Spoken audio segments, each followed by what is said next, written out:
بسم الله الرحمن الرحیم. بنامی الله بخشاینده و مهربان. لا اقسم بیوم القیامة، قسم میخورم بر روز قیامت. ولا اقسم بالنفس اللوامة، و قسم میخورم به نفسی ملامتگر. ایحسب الانسان ان لن نجمع عظامه، آیا آدمی میپندارد که ما استخوانهایش را گرد نخواهیم آورد؟ بلا قادرین على ان نسوی بنانه، آره، ما قادر هستیم که سرنگشتهایش را برابر کنیم. بل یرید الانسان لیفجر امامه، بلکه آدمی میخواهد که در آینده نیز به کارهای ناشایسته پردازد. یسأل ایان یوم القیامه، میپرسد روز قیامت چی وقت خواهد بود؟ فاذا برق البصر، روزی که چشمها خیره شود وخسف القمر، و ماه تیره شود و جمع الشمس والقمر، و آفتاب و ماه در یک جای جمع آیند. یقول الانسان یومئذ این المفر، انسان در آن روز میگوید راه گریز کجاست؟ کلا لا وزر، هرگز پناهگاه نیست. الى ربک یومئذ المستقر، قرارگاه همه در این روز نزد پروردگار توست. ینبأ الانسان یومئذ بما قدم واخر، در این روز آدمی را از هر چی پیشا پیش فرستاده و بعد از خود گذاشته است خبر میدهند. بل الانسان علی نفسه بصیره، بلکه آدمی خود را نیک میشناسد ولو القى معاذیره، هرچند به زبان عذرها آورد. لا تحرك به لسانك لتعجل به، به شتاب زبان به خواندن قرآن نجنبان. إن علينا جمعه وقرآنه، که جمع آوردن و خواندنش بر عهده ماست. فإذا قرأناه فاتبع قرآنه، چون خواندیمش تو آن خواندن را پیروی کن. ثم إن علينا بيانه، سپس بیانی آن بر عهده ماست. كلا بل تحبون العاجله، آره، شما این جهانی زودگذر را دوست می‌دارید وتذرون الآخرة، و آخرت را ترک میکنید. وجوه يومئذ ناظرة، در آن روز روی‌هایی هست زیبا و درخشان إلى ربها ناظرة، که به سوی پروردگارشان نظر میکنند. ووجوه يومئذ باسرة، و روی‌هایی هست گرفته و ترش تظن أن يفعل بها فاقرة، کی میداند آن عذابی کمر شکن بر او فرود آید. كلا إذا بلغت التراقي وقيل من راق، آره، چون جان به گلو رسد و گفته شود که چی کسی است که افسون بخواند وظن أنه الفراق، و یقین کند که زمان جدایی فرا رسیده. والتفت الساق بالساق، و ساقهای پا در هم پیچیده شوند. إلى ربك يومئذ المساق آن روزی راندنش به سوی پروردگاری توست. فلا صدق ولا صلى ولكن كذب وتولى نه تصدیق کرده است و نه نماز گزاریده است، اما دروغ برآورده و روی گردانیده است. ثم ذهب إلى أهله يتمطى آنگاه خرامان نزد کسانش رفته است. أولى لك فأولى ثم أولى لك فأولى وای بر تو، پس وای بر تو، باز هم وای بر تو، پس وای بر تو. أيحسب الإنسان أن يترك سدى آیا انسان میپندارد که او را به حال خود وا نگذاشته اند؟ ألم يك نطفة من مني يمنى آیا او نطفه از منی که در رحم ریخته شده نبوده است؟ ثم كان علقة فخلق فسوى سپس لخته خون آنگاه به اندام درستش بیافرید. فجعل منه الزوجين الذكر والأنثى و آنها را دو صنف کرد، نر و ماده.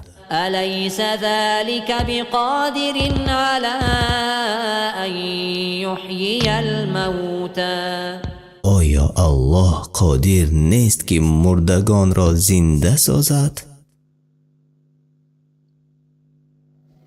به نام الله بخشاینده و مهربان. بسم الله الرحمن السلام علیکم و رحمت الله و برکاته. تماشابینان عزیز، مخلصان شبکه قرآن دستور عمل انسان و صدا اگر می رفته باشد انشاءالله که نوشته کنید، چون با فکرم با بعضی سبب ها خودی ما نمیشنویم صدا را. خیلی خوب. خیلی خوب. خوش آمدید به شبکه قرآن دستور عمل انسان، همه آنهایی که این لحظه ها نوکک پیوست شدید و ما آماده هستیم. و امروز چون در ثواب شست ما پیشتر نیست نوشته بودیم، ما پیش از آن که برنامه دانش و سنجش را آماده و آغاز کنیم، سوال و جواب اوید به ماه شریف رمضان میکنیم. یعنی طالب علم برادر ما عبدالصمد رحیمی این لحظه ها در خط علاقه ما هستند و با بعضی سوال های تماشابینان ما انشاءالله که پاسخ میگویند و بعد از آن ما قسمت دیگری برنامه را آماده کردیم و قسمت دیگری برنامه را انشاءالله که پیشکش شما میکنیم. و امروز باز یک نویگری دیگر نیز هست. شما میتوانید مستقیم به برنامه ما زنگ زنید و رقم ها رو من در پایان نوشته کردم. السلام علیکم و رحمت الله و برکاته. برادر عزیز عبدالصمد خوش آمدید.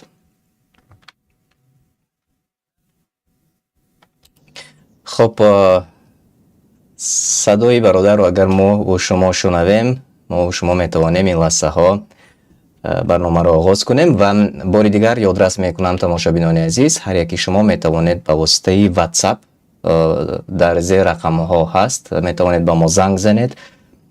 طریق ویدیویی میتوانید که صحبت داشته باشید.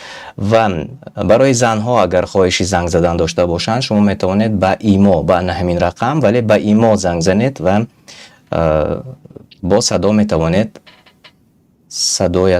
سوالتان را به برادر ما عبدالصمد دهید. خب گفتند که صدا نیست. عبدالصمد شما ما را میشنوید؟ بله. صدای شما اینقدر خوب نیست. من فکر میکنم که همون میکروفون شما خوب پیوست نشده است. اگر یک بار نگاه میکردید. زرادنیک. اکنون چی؟ بله خوب شد. بله بهتر شد. تلفن زراد بمونده بودم. و میگویند که پستر است و اگر امکان باشد همون میکروفون رو به خودتون میکروفون رو نزدیکتر میکردید. اکنون چی؟ خب شما رو میشنویم. بله. اکنون آواز من خوب میره؟ صدا نسبتا پست است عبدالصمد. سلام.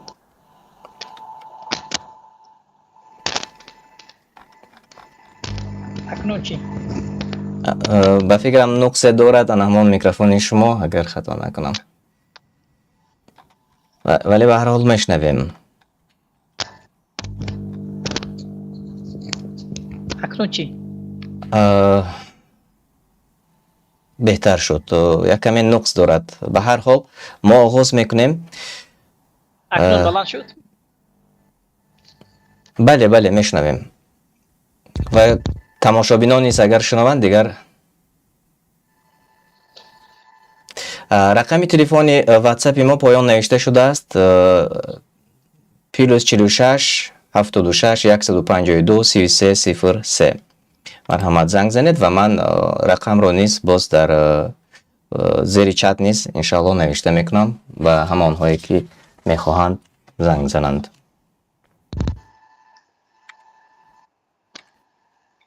+46 761 52 3303. اگر سوال دایر به ماه رمضان داشته باشید میتوانید به همین واتساپ طریق ویدیویی زنگ زنید و زنها میتوانند به ایما زنگ زنند بدون ویدیو و سوالاتون را به سوالهایتان انشاءالله که جواب خواهیم گفت. و اگر شما آماده باشید یک دو سوال هایی که ما پیشتر نیز آماده کرده بودیم به همون سوال ها جواب میگفتیم و بعد از آن شروع میکردیم و تا قبول زنگ های تلفنی انشاءالله. انشاءالله تیاریم. پیش به سوال جواب دادم یک کوتاه نصیحت میکنیم خود را و دیگر برادر و خواهرها را، بعد شروع میکنیم به جواب دادن انشاءالله با توفیق الله. بسم الله. مرحمت. شروع کنم. بله. الحمد لله رب العالمين والصلاة والسلام على أشرف الأنبياء والمرسلين وعلى آله وأصحابه ومن تبعهم بإحسان إلى يوم الدين وبعد. السلام عليكم ورحمة الله وبركاته. برادران و خواهران عزیز و گرامی، بینندگان و شنوندگان گرامی قدر، الله سبحانه و تعالی همه ما و شما را در دین اسلام خدای ثابت قدم نگه دارد و ما و شما را در طاعت و عبادت و خواندن قرآن و تلاوت نمودن آن و عمل کردن به قرآن و سنت موفق کند. پیش از شروع کردن به این سوال‌هایی که برای ما گفته می شود، دوست داشتم که خود را و دیگر برادر و خواهر را در این روزها یک نصیحتی داشته باشم. الله سبحانه و تعالی در سوره عصر می فرماید: والعصر إن الإنسان لفي خسر إلا الذين آمنوا وعملوا الصالحات وتواصوا بالحق وتواصوا بالصبر. الله قسم یاد کرده و قسم کرده میگوید قسم به عصر، قسم به زمان، قسم به نماز عصر، همان انسان در زیانکاری است مگر الا الذين آمنوا، مگر آنهایی که 4 صفت داشته باشند، 4 خصلت داشته باشند. یکم خصلتشون و صفتشون این است که الا الذين آمنوا، مگر همون شخصانی که زیانکار نیستند که ایمان بیارند، ایمان به الله و روز قیامت و کتاب او و فرشته ها و پیامبران و به تقدیر نیکی و بدی و عمل الصالحات و به هر آنچه که الله و رسولش بنده را امر کرده است به همان عمل کنند و گفته‌های الله را اجرا نمودند، از حلال کرده هایش استفاده برد و تناول نماید و از حرام کرده هایش را خودش را نگه دارد و تواصوا بالحق و یکدیگر را به نیک و به حق وصیت نماید و تواصوا بالصبر و یکدیگر را همیشه به صبر وصیت کرده یکدیگر را دعوت نماید. این راهی که ما و شما پی میبریم و پیرو این راه هستیم و الله همه ما و شما را در این راه استوار نگه دارد. این راه همین خیلی راهی است که پستی و بلندی دارد. برای همین به الله ما و شما را راهنمایی کرده میگوید که وقتی که شما در این راه دعوت و خواهید که دینی من را و سنت پیامبر من را پیش برید و مردم را به دین اسلام دعوت نمایید، باید دیگر را به حق وصیت کنید و در مقابل اذیت و آزاری که از طرف بعضی انسان ها برای شما میرسد صبر داشته باشید. و این نصیحت یکم. نصیحت دوم این که در این شب و روزها بسیار برادر و خواهرها را میبینیم که وقت خود را و جوانی خود را و صحت و سلامتی خود را در کارهای بیهوده، در جاهای بیهوده، در وقتهای بیهوده صرف میکنند. پیامبر صلی الله علیه و سلم میفرماید: اغتنم خمسا قبل خمس، شبابك قبل حرمك، و صحتك قبل سقمك، و غناءك قبل فقرك، و فراغك قبل شغلك، و حیاتك قبل موتك. پیامبر صلی الله علیه و سلم در این حدیث خود میفرماید ما و شما را و امتش را تا روز قیامت وصیت و نصیحت کرده: شبابك اغتنم خمسا قبل خمس، 5 چیز رو پیش از 5 چیز دیگر غنیمت شمار. یکمش جوانیت رو پیش از پیرانسالیت، دومش و سلامتیت رو و تندرستیت رو پیش از بیماری، و سومش و بویگریت رو و تواناییت رو پیش از کمبغلیت و بیچارگیت، و فراغ که قبل شغلت و فارغی خود رو و وقت فارغ خود رو و خالگی خود رو پیش از اونی که بر سری تو یک کار آید که تو رو مشغول سازد. و در آخرش میگه و حیاتک قبل موتک، و زندگیت رو و زنده بودنت رو پیش از مرگت، پیش از فرا رسیدن مرگ بر سوی تو. زیرا مرگ نه جوانی رو میشناسد نه پیری رو. وقتی که تقدیری به آخر که رسید، امر الهی رو یک ثانیه هم دیر نمیگذارد. در سری اون شخص می آید، چی در شکم مادر باشد، چی در دنیا باشد، چی کلانسال، چی پیرانسال، چی خرد، یوش، زن، مرد، فرقی ندارد. وقتی که تقدیرش که قرار است می بیاد و جان او رو با امر الهی قبض. برای همین برادران و خواهران عزیز، ما در بعد چند روز انشاءالله الله همه ما و شما در این روزهای مبارک و ماه مبارک نصیب و روزی گرداند و همه ما و شما را موفق گرداند که از این شهر مبارک ماه رمضان استفاده خوب گرفته باشیم.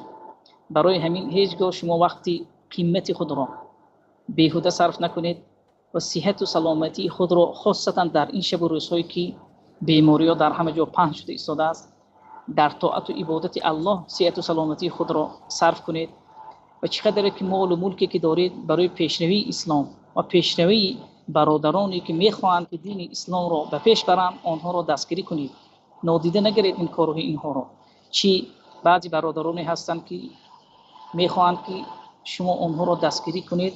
در حقیقت از این چیز دور نباشید. چگونه که الله میگوید و تعاونوا علی البر و التقوى، و یکدیگر را به کار خیر دستگیری کنید، نیکی کنید، یاردم دهید. بله، واقعا همین خیال است. الله جزای خیرتون تید. در بعضا میبینیم که در کار خیر نادیده کم دستی میکنیم یا کوتاهی میکنیم یا نادیده میگیریم یا مشکلی های دیگری زیاد. به هر حال مشکلی های دیگری زیاد. خواهش میکردم که وقتی زنگ زنید صدای یوتیوبیتان را خاموش میکردید، ما رو با واسطه واتساپ نگاه کنید. تشکر. چون اخو میبید. خب یکی از تماشابینین ما زنگ زدن، بیاید سوالشان را میفهمیم اگر سوال داشته باشد. یک دقیقه برادر عزیز. سلام علیکم و رحمت الله و برکاته. و علیکم السلام و رحمت الله و برکاته. خوش آمدید به برنامه ما. من اول با اومدن ماه شریف رمضان هم به شما رو بار دیگر انشاءالله تبریک میکنم. خیلی که برادر عزیز ما تبریک کرده. من سوالی در بابت همین رمضان است و گفتنی هستم که مثلا ماه رمضان اکثری علما ها، مثلا ما نقفهم دیگم که اکثر علما ها از دیدن همین ماه روش معین میکنند. لیکن اینجا یک بحث شد که در مسجد ما میگود اگر شما این چیز باید با خبر باشد، نمیدونم خیلی که از روی اثباتی همین چی میگو گیوگرافی چیزکی یا که نمیدونم کدوم با متماتیکی یا خیلی اثبات کرده میشود که مثلا بعضی جاها مثلا تقریبا 10-12 ساعت مثلا بعضی جاها روز میشه، بعضی جاها یک روز قفا یک روز پیش، همین خیلی شدنش هم از روی قاعده ممکن است یا نه؟ نمیدونم یک شهر میدادید. یعنی اگر کوتاه کرده گویید وقتی آمدن ماه رمضان شما میپرسید، یعنی که از روی اعلان کردن علماهای هر منطقه ها یا اینکه از روی یگان چیز دیگر، همین را میخواستید بفهمید، درست؟ انا میخواستم فقط شما پورتر کرده، یعنی صحیح تر کرده خیلی گویم. خوب است مثلا فهمونید که مردم من راست گپ بعضی چیز به خودم همین قدر میفهمیدم که مثلا از دیدن ماه همین بیان کردم، لیکن ویا با یک دلیل خودش آورد.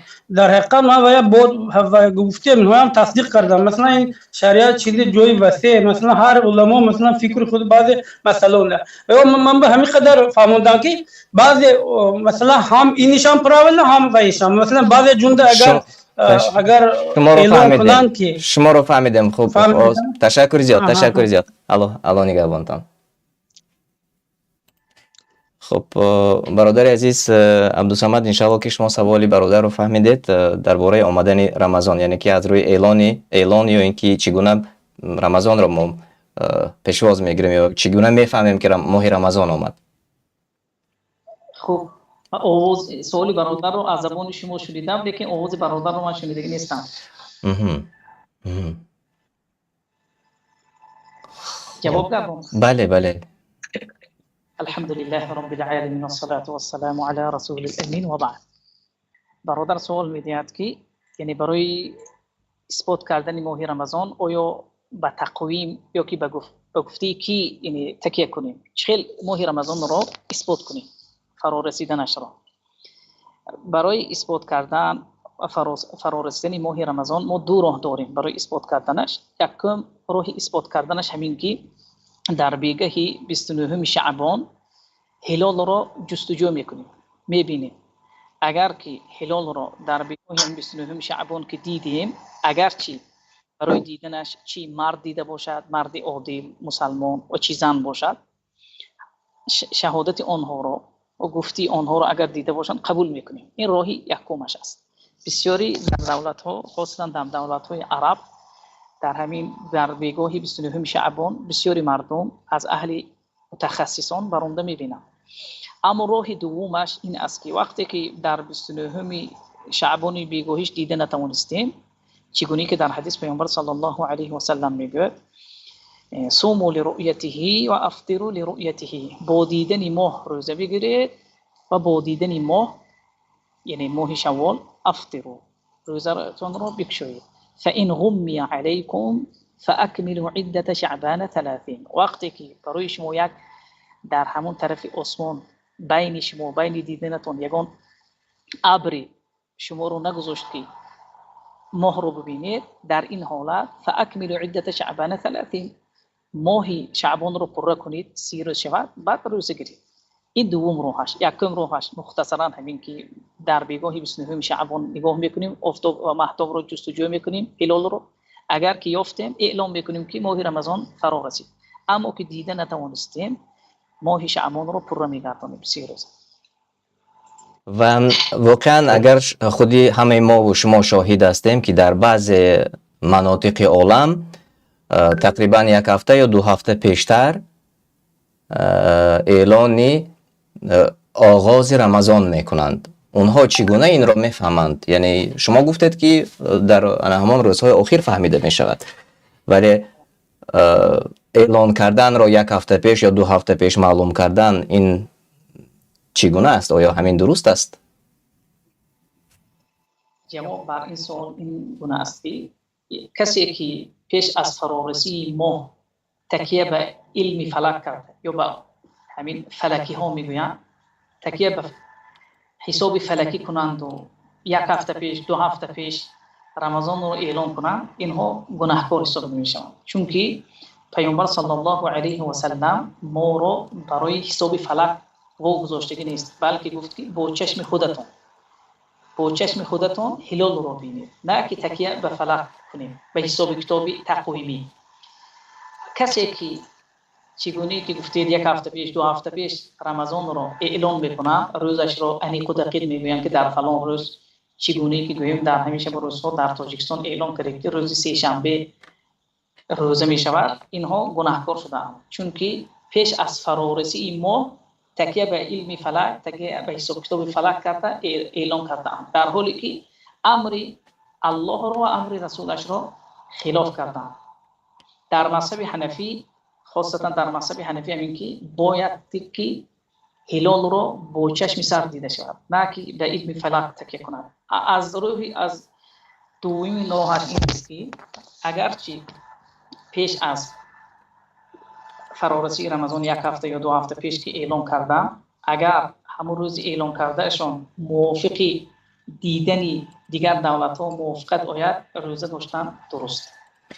یعنی وقتی که روز سه شنبه اعلام کردن، وقتی که دیدیم اگر شهرهایی که دولت‌هایی که همسرحد هستن، همسایه هستن، در همون روز سه شنبه که با دیدنی هلال با راه و اسباب شرعی هلال رو اثبات کردن و شهر رمضان رو اثبات کردن و اعلام کردن روزه‌داری رو، در روز سه شنبه موافقت افتاد، روزه داشتنش درست. خیلی خوب، دیگر فهمیدیم. اما کاری که به فلک استفاده بودی گناهکار میشن، باید که دیگر این کارهاشون رو تکرار کنن و برگردن به اسباب‌های شرعی، با راه شرعی مهر رو اثبات کنن. بله، و اینجا سوال آمده است، یکی از تماشابین ما سوال دادند که زنی حامله روزه نگیرد اجازت هست؟ چون این سوال دادند. یک بار دیگه تکرار کنید. زنی حامله روزه نگیرد اجازت هست؟ زنی حامله شوهر کنه؟ نه روزه ندارد، روزه ماه رمضان را آیا اجازت هست؟ به این سوال دادند.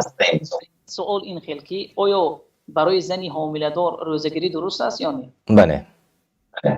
برای زنی حامله دار روزه گرفتن فرض نیست.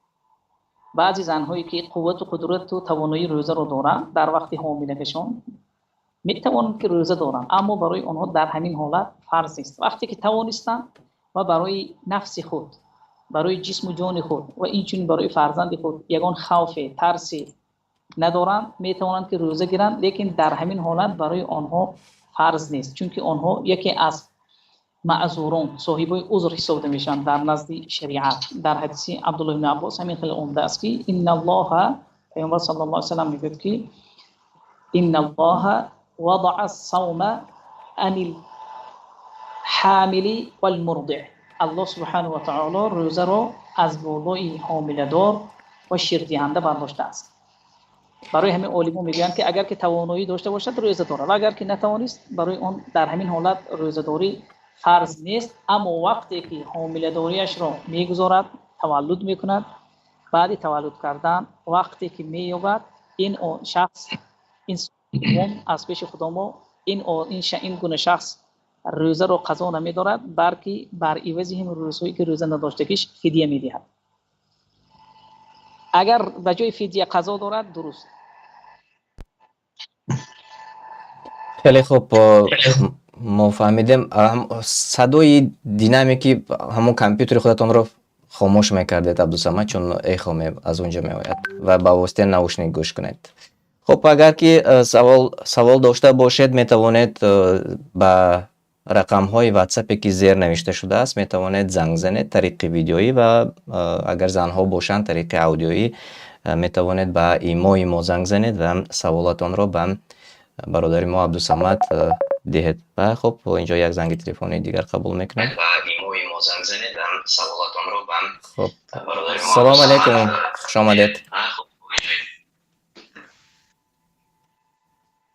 Контакт отключен камера.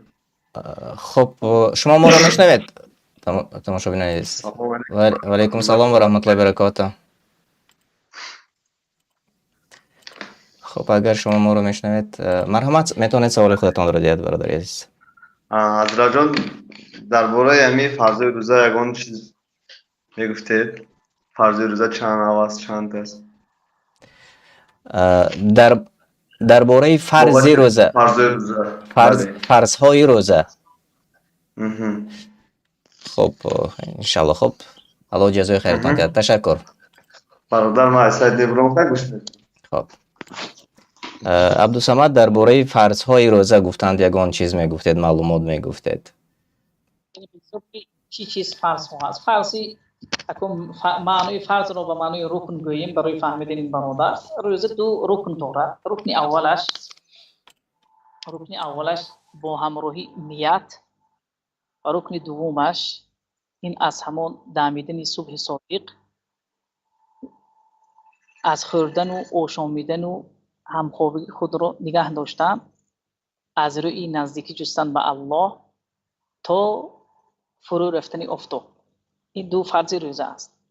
یعنی هر یک شخص که این دو رو عملی انجام میدهد، روزی این گونه شخص انشاءالله 100% درست شده است. وقتی که پیش از روزه‌داریش در شب نیت میکند، نیت با قلبش، و دوم فرضش این که رکنش که از همون دمیدن صبح صادق دهن خود رو میبندد تا فرو رفتن آفتاب، یعنی نمو تا غروب آفتاب. و انشالله باز در این موضوع پرتر ما در ماه رمضان برنامه‌های دیگر تصمیم گرفتیم و در اون برنامه درباره پرتر به همین سوال‌های شما انشالله جواب‌ها خواهد آمد. و بیایید به سوال دیگر میگذاریم. کوتاه جواب میگوییم چون تماشابین ما امروز همگان انتظار دانش و سنجش هم هستند و دانش و سنجش نیز درباره رمضان خواهد بود امروز سوال‌ها. و اگر امکان داشته باشد همه شما میتوانید که نوا را به دیگران پهن کنید تا که دیگران نیز وارد شوند و تماشا کنند و اگر سوال داشته باشند مرحمت سوالشان را به برادر ما عبدالصمد رحیمی، یکی از طالب علمان یکی از دولت‌های عرب مرحمت دهند.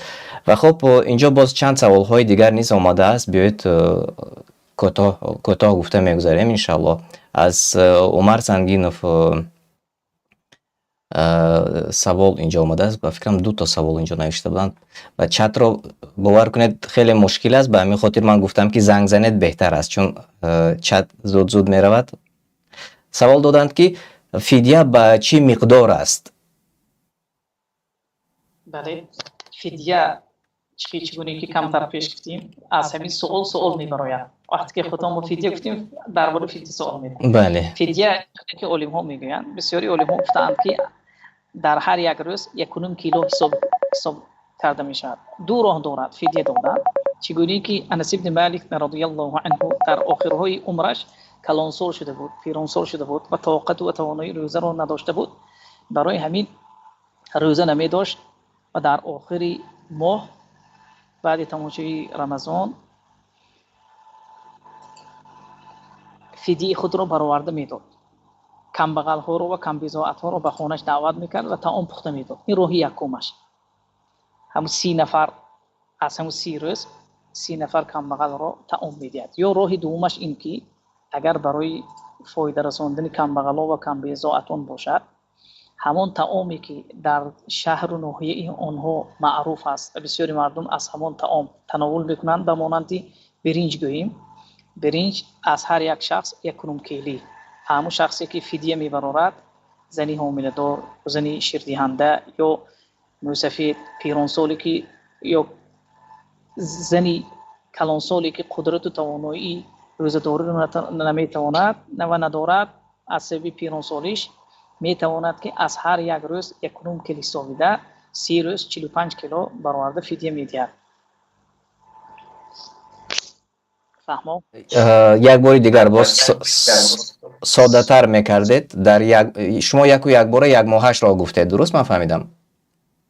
اگر کسی هر روز فدیه خودش را میبرارم بود، مثلا بعضی انسان‌هایی که من شاید اینقدر مبلغ یا اینقدر، اما برای فدیه فقط مبلغ برآورده نمیشه، طعام داده میشه. برای مثال یک کس حامله دار است، هر روز میتواند که وقتی که نماز شام که در آمد، آفتاب که فرو رفت، همون روزش را میتواند که به یگان همسایش کمبغل یک طعامی تقدیم کند. این اسمی روزش آزاد شد. با دوم روزش را همین خیلی تا آخر رمضان. لیکن پیش از روزه تقدیم نمیکنند. مثال بگیم همین روز یکم روز رمضان وقتی که روز سه شنبه یا که دوشنبه که روزی که اعلان شد، همون روز که گذشت و نماز شام آفتاب که فرو رفت میتواند که به همسایش به یک نفر تقدیم کنه. با روز دومش میخیر یا دوم راهش این که بعد تمام شدن رمضان میتواند که به 30 کس تقدیم کنه. بله بله، یا به 30 کس تقدیم میکند یا اینکه هر روز یک نفر رو تمام میدهد. یعنی فدیه برای اون نفری که عذر دارد چنین است. ما درست فهمیدیم؟ تئوری چگونه که گفتیم دو راه دارد. میتواند که تمام پخته دهد، میتواند که به هر یک شخص 1 کیلویی حساب کرده 45 کیلو برآورده دهد. خیلی خوب. خب تشکر زیاد. بیاید به سوال‌های دیگر میگذاریم و شما اونهایی که ما رو میشنوید وقتی که ما صحبت رو تمام کردیم شما میتوانید به واتساپ ما زنگ زنید و سوالتان رو مستقیما دهید. خب یکی از تماشابین ما زنگ میزنن، بیاید صحبت میکنیم. سلام علیکم و رحمت الله و برکاته. سلام علیکم. و علیکم السلام، خوش آمدید. باز نمی‌کنم. شما میشنوید صدای ما رو میشنوید؟ بله صدا شما میاد. بله بله بله شما رو میشنویم. مرحمت، سوالاتون رو. سوال ما این موضوع کم تر بیروا دیگه خیلی دیگه. سوال ما یکی موسیقی در اسلام جایز است یا نه؟ ما امروز گفتیم فقط به سوال‌های رمضانی چیز میکنیم، جواب میگوییم و بعضی سوال‌هایی که انشاءالله در دیگر برنامه ها جواب میگویم برادری عزیز. اگر که باشد در سوال‌های رمضانی مرحمت سوال رمضانی میگفتید باز بهتر میشد، چون اکثریت انتظار هستند رمضان رو و در ماه رمضان ما باید از چی پرهیز کنیم و چی رو انجام دهیم. این شاید که بهتر باشد انشاءالله برادر عزیز.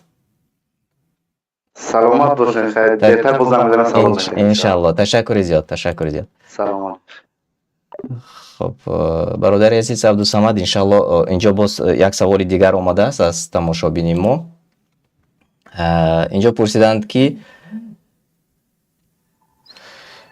سحری نخورده دهان بستن ممکن است؟ سوال دادند یکی از تماشابین ما. بعضی انسان‌هایی هستند که شاید بعد نماز شام یا بعد نماز خفتن میخورن، نیت کرده خواب میرن لیکن در سحر نمیخیزن. این خیلی روزه‌داری درست است لیکن ترک سنت شده است. پیامبر صلی الله علیه و سلم در وصف سحر میگوید تسحروا فإن فی السحور برکه. سحر کنید همون در سحر برکت است. اگرچه در دیگر روایت ولو جرعه من الماء، اگرچه یک مقدار آبی هم باشد با همون سحر کنید، چون که در سحر برکه است. در حقیقت در سحر برکه است. کسی که خواهد که موافق سنت پیامبر صلی الله علیه و سلم در رمضان زندگی کند، وقتی خود رو ترتیب داده پیش از نماز بامداد خسته سحر کند، سپس نماز بامداد رو خواند. اگر وقتی نکرد و نیت کرد خواب رفت و نماز خست که از آن نماز بامداد میگوید و همون با همون نیتش دوام داد، روزه اش درست. خیلی خوب. تشکر زیاد. و آنهایی که میخواهند زنگ زنند و سوال دهند مرحمت شما میتوانید سوالهای خودتان را به برادری ما دهید و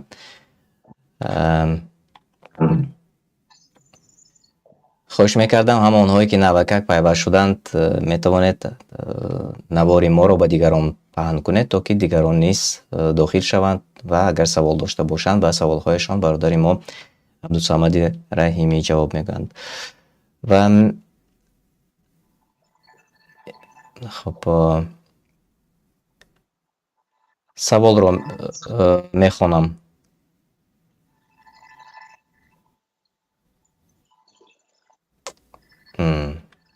مهاجرت با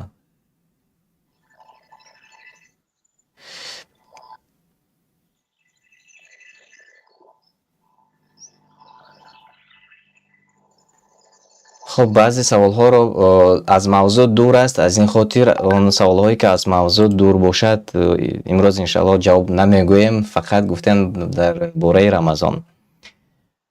خب مثلا من طولی چند سال روزم را خوردم، چی باید کنم تا الله مرا بیامرزد؟ سوال دادند یک تماشابین ما. کسی که فرض بودن روزه رو میدونست و با وجود دانستنش ترک میکرد، این شخص گناهکار شده است. قسمی از علما ها میگویند که مادامی که در وقتی که همون روزه رو از روی قصدن یا عمدن ترک کرده است و میدونست که روزه بر او فرض بود و بلاغت رسیده بود، چی زن باشد و چی مرد باشد، در حال حاضر میتواند که اگر مثلا 1 سال گذشته یا 2 سال گذشته باشد میتواند که قضا دارد. قسمی از علما میگویند که برای آن قضا داشتن نیست، لیکن بسیار روزه های نفلی انجام دهد که تو جایگزینی همون روزه های فرضی شود در روز قیامت. چگونه که در حدیث آمده است هر یک عبادتی که فرض است، بعضی فرض ها را یگان مسلمان ترک کرده باشد، الله فرشته ها را امر میکند که ببینید صحیفه بنده ام را، اگر به یکی از فرض هایش کمبودی و ناقصی باشد از عبادت های نافله اش و سنتی اش گیرید و جای آن را پر سازید. میتواند که قضا دارد. اگر که قضا که نداشت روزی نفلی را بسیار انجام دهد، بعد این شخص توبه کند که در حقیقت گناهی بزرگ انجام داده است، باید که دوباره به این کار دست بزند. بله، علاوه کردند که از نادانی، یعنی در آن دوره که نادان بودند در آن وقت روزه را نداشتند، یعنی این را نیز علاوه کردند. الله آن را ببخشد. امین. بسیار مردم ما در همین چیزها بی‌پروا هستند، بعضیشون از روی نادانی و بعضیشون از روی دانایی. به هر حالت اگر که خواهد این گونه شخص قضا دارد قضا داشته میتواند، قضا ندارد روزه های نفلی رو بسیار انجام دهد. اگر که این شخصی که بی سواد بود و معنی جاهل بود نمیدونست، برای اون شخص روزه‌داری لازم نیست. خیلی خوب، انشالله خیر است. الله بیامرزد هر یکی ما را، چون از نادانی بسیار اکثری ما و شما در گناه بودیم و الله بیامرزد. و اینجا سوال دادند که از کرونا ویروس اوکال گرفتن ممکن است در وقتی روزه‌داری؟ ولی کسی که به گفته روس‌ها واکسین میگویند، به زبان عربی لقاح میگویند، همین واکسین را اوگالی به سببی که ویروس برای همون شخص تأثیر نرساند یا گرفتار نشود، در وقت روزه‌داری گرفت، روزه‌اش درست یگان تأثیری برای شخص روزه‌دار ندارد. خیر است. اینجا باز یک سوالی دیگر آمده است درباره تراویح و چند سوال در داخل چت ما نیز به همین موضوع آمده است. تراویح را آیا میتوانند؟ اینجا نوشته کردند که تراویح خوانده نمیتونیم، در خانه چند نفر هستیم، نماز رو چگونه خوانیم؟ وقتی که مردمی که اگر از مسجد از شما دور است یا به سبب وضع حاضری ما بعضی دولت ها به سبب کرونا اجازه نمیدهند که مسجد ها را باز کنند در وقت رمضان، میتوانید که در خانه تراویح خوانید، نماز تراویح را. اگر کسی میخواهد همراهی چگونه که پیامبر صلی الله علیه و سلم در اول مشروع و مشروعیت نماز تراویح در بعضی روایت ها پیامبر در خانهش نماز میخواند، صحابه ها از خانهش بیرون ایستاده اقتدا میکردند در حالی که پیامبر رو میدیدند. برای هم بعضی از علما میگویند که اگر کسی که به مسجد رفته نمیتواند به سبب یگان عذر شرعی، در خانهش میتواند که نماز تراویح را خودش انجام دهد با همراهی عائلش. یعنی که یک نفر هم ممکن است که تراویح را انجام دهد؟ ولی در خانهش میتواند 11 رکعت خواند، میتواند 8 رکعت خواند، 1 رکعت ویتر خواند، 2 رکعت که به آخر رساند. خواهد که خودش نه آوازش را، اگر که خودش میخواند آوازش را بلند کرده خواندن گرام و مانند نمازهای فرضگانه، نماز شام و گفتن بامداد. خیلی خوب.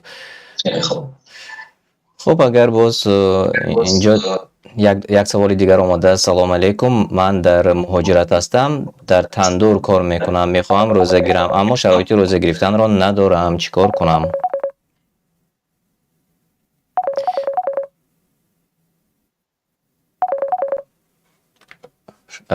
عبدالصمد شنیدید سوال را؟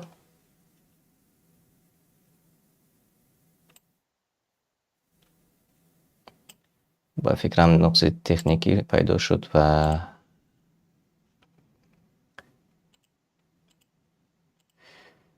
хуб, мо айни ҳол кӯшиш мекунем барқарор кунем, чун интернети бародар Абдусамад ба фикрам қатъ шуд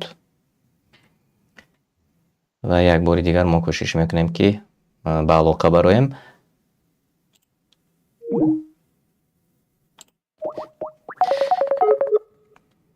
ва хуб, инҷо саволдиҳанда низ занг мезананд. Иншаллоҳ саволдиҳандаро низ қабул мекунем.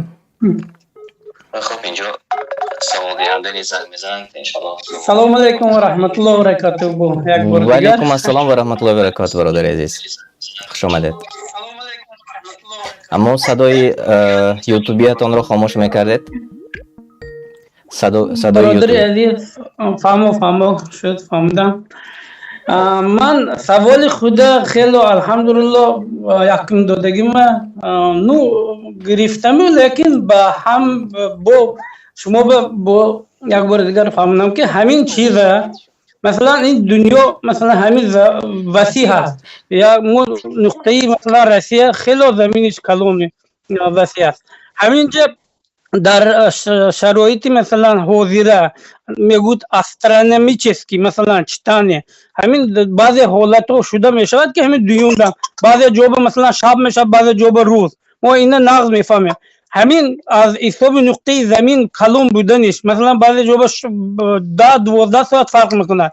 Баромадани масалан моҳ як рӯз ягон ҷоба пештарам рамазон мешавад, як рӯз хафотар. Ман айниша мехостам ки фаҳмам. Масалан ман аз рӯи ҳадисҳое ки хел бародар гуфтанд ҷудо ман ба қобилу қабул, яъне шунавандаҳо ба ман мекунам ки ин тасдиқ кард ки ҳама ин дуруст аст. Лекин барои ман фаҳмондан як олим аст Вашингтон бисёр баҳс вай кардем. Мо ҳардумо мо ягон ҷои задахурдӣ набуд. Баъд якдигаро фаҳмидем ки вай ман ба ҳамин хел фаҳмом ки ин дунё гу васиъ. Мо медонем масалан Англия, масалан Германия, Швейцария, Франция бо як ҷои дигар, Россия. Мо дар Россия зиндагӣ мекунем. Дар Россия масалан аслан ин хел ҷоҳои абрнок ки ҳаст, шаҳрҳои мо тарафҳои северанда вообще рӯз ҳамту меистад постоянно. Як шабона як намошум мешавад ва баъд шаб намешавад. ҳамин ҳолат мегӯд ҷоҳои мо як моҳа муайян кардан намешавад. Мо аз киҷо мебинем? Аз ҳамин мо мегӯд уламоҳои худо мо масалан ҳамин вобаста ба худо мо вай мехунад. Ҳамин хел ман ба як фаҳмам ки астрономически масалан ҳамин читани ба як рӯз қафо омаданишам мумкин ҷои мо. Баъзе ҷо як рӯз пеш мебиёд. Ин хел шуданишам мумкин гуфта. Ман айна мехостам пурсам. Агар намедонам шумо хел фаҳмонда мо, лекин ҳамин чиза фаҳмидам. Як аз фаҳмонда расол мушкил барои ки хел чун илми бақувват дар кор мебарад. Бале, ташаккур. Ман шуморо шуниданд Абдусамад ва агар ки ягон ҷавоб бошад иншаллоҳ мегӯянд. Ташаккури зиёд. Ҳамин вайкас ба ҳамин фаҳмонед ки методи ҳамин хел ман фаҳмидам масалан ки баъзе ҷоҳо масалан нигра дунё васиъ. ҳамин васиъгиш нигашта баъзе ҷоҳо шаб мешавад, баъзе ҷоҳо рӯз. Масалан баъзе ҷоҳо 12 соат хел масалан дидан мешавад. Вай ман ба ҳамин хел истода фаҳмам ки хел масалан мо дидан ба ҳеҷ илоҷиш нест гу. ҳамин чизе ки як вақтан мо эълон кунем. Масалан агар Саудия нигар кунем, мо масалан инҷа вақти ифтор куним мо шудагӣ. Ин хел чизо гуфта вай бисёр чизо ман вай кардем. Фаҳмо. Ташаккури зиёд. ҳозир иншаллоҳ. Иншаллоҳ. Абдусамад, шумо шунидед саволи тамошобини моро? овози бародар барои ман нарасид. Боз ҳам ҳамун дар саволи яъне ҳамун чизи астрономӣ, яъне бениҳоят худашон низ саволашонро фаҳмо дода натавонистанд ва ман ҳам ин қадар хуб нафаҳмидам. Манзурашон дар баъзе ҷоҳо яъне ки барвақттар моҳ дида мешаваду, аммо дидани моҳ, мушоҳида кардани моҳ номаълум аст. Дар баъзе ҷоҳо як рӯз пешу, дар баъзе ҷоҳо як рӯз қафо. Ва яъне ба куҷо мо нигоҳ кунем? Воқеан дар баъзе минтақаҳои Аврупо низ шом намешавад, ҳамешагӣ рӯз аст. Онҳо ба куҷо нигоҳ кунанд? شاید این باشد منظورشان، الله اعلم. اکنون دیگر من هم خودشان فهمانده نتونستند و من هم کوشش کردم که این رو سوالشون رو فهمیدیم. یعنی بعضی دولت‌های هستند که مهر رو دیده نمیتونن، یعنی به کدام دولت تکیه کرده روزی خود رو آغاز کنن.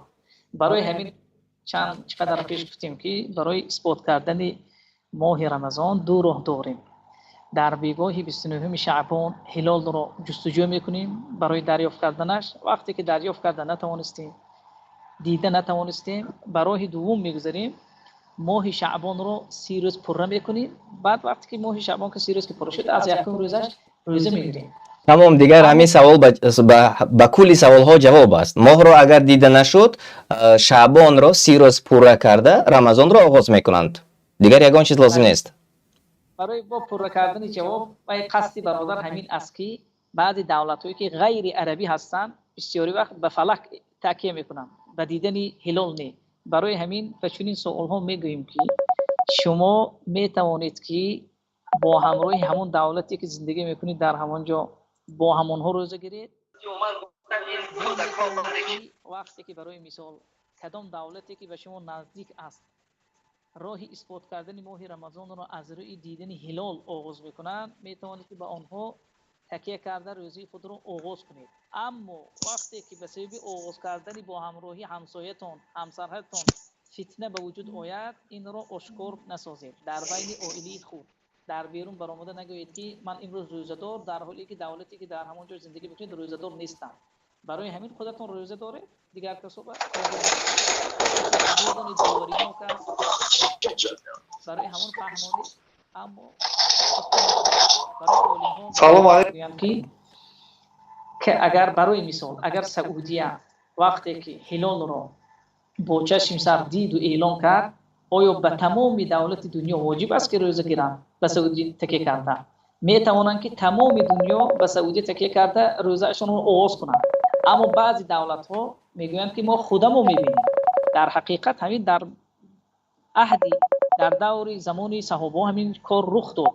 وقتی که صحابه‌ای که در شهر شام به نزد معاویه رضی الله عنه رفت، آنها یک روز روزه اشون رو از اهل مدینه یک روز پیش روزه داشته بودند. وقتی که به مدینه رسید، عبدالله بن عباس گفت که کی روزه گرفتید؟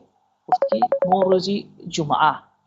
بعد صحابه‌ای که به عبدالله بن عباس گفت که آیا شما به هلال دیدی اهل شام معاویه تکیه نمی‌کنید؟ عبدالله بن عباس گفت که نه، هکذا سنت النبی صلی الله علیه و سلم، سنت پیامبر همین است که هر یک دولت با دیدن ماه خودش، با دیدن هلال خودش روزه میگیرد. هر دو راه دارد. کسی که میخواهد با این سخن عمل کند، کسی که میتواند به یگان دولتی که هلال را دیده اثبات کرد روزه را آغاز میکنه، با همراه آنها روزه دارد.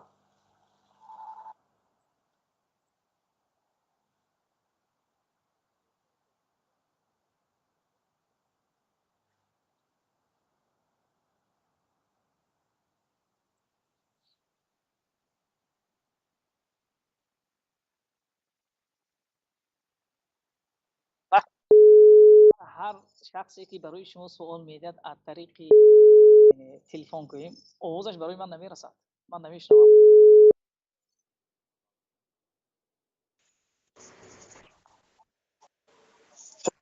سلام علیکم و رحمت الله و برکاته. برادر ما در شهر روسیه قرار داریم. همین ما فجر دا مخام کنیم زمان یا واسط خود دا همین با روسی نویستگی همین فجر دا مخام کردن میتونیم یا پیش 10 minut 15 minut پیش فجر یعنی بوندو داریم فرض میشه. یعنی منظور شما کی دهان محکم کنی است؟ همین است برادر عزیز؟ بله بله بله.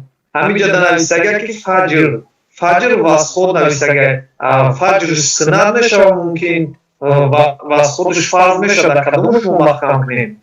دهن رو در فجر نوشته اش محکم کنید یا اینکه در واسط خود نوشته اش؟ درست فهمیدم؟ بله بله. خب سوال شما رو تشکر برای زنگتان، تشکر زیاد. خب در تقویم ها اگر تقویم های حاضره برادر عزیز عبدالصمد اگر دانید فجر نوشته شده است و واسط خود نوشته شده است و میپرسند که در کدامش ما دهان رو محکم کنیم. یعنی واسط به معنای اینکه پیش از صبح صادق دهان رو محکم کردن. بله، وقتی فجر آغاز نماز بامداد فجر نوشته شده است و باز وسخاد هست که اون الکی آفتاب میبراید.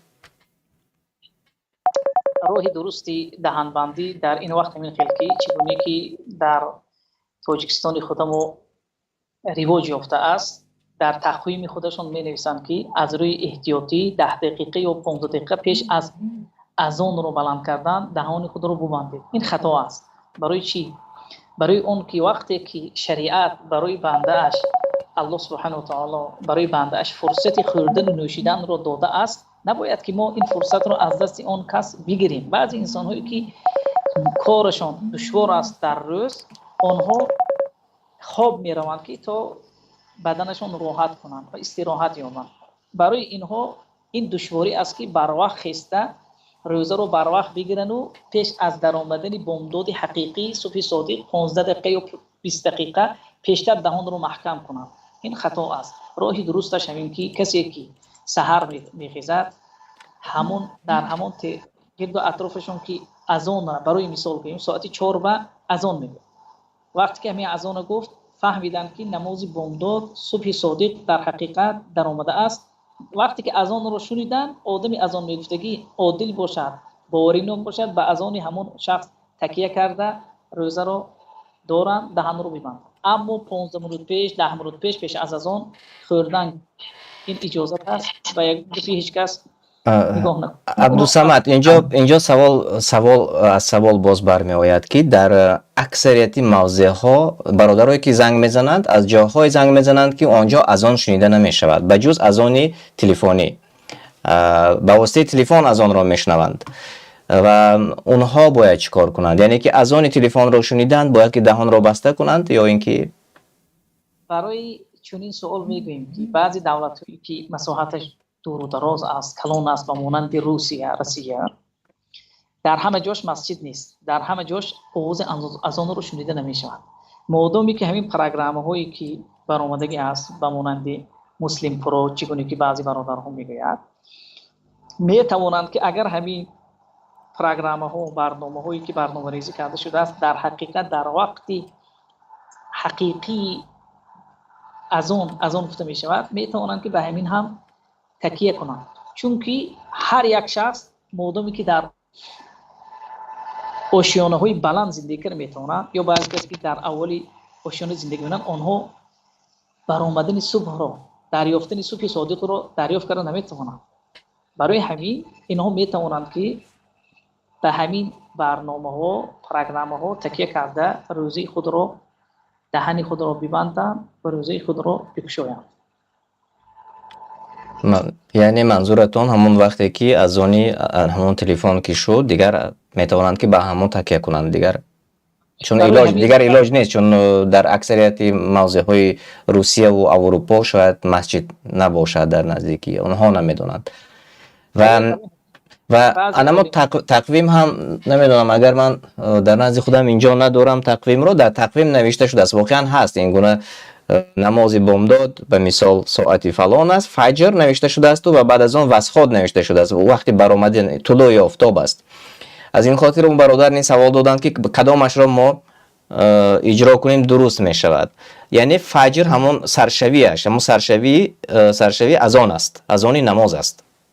بله، صلات الفجر گفته نماز بامداد رو میگن، اما برآمدن آفتاب رو ما در نظر نداریم. برآمدن آفتاب وقتی با آفتاب که برآمد نماز بامداد وقتش تمام شد.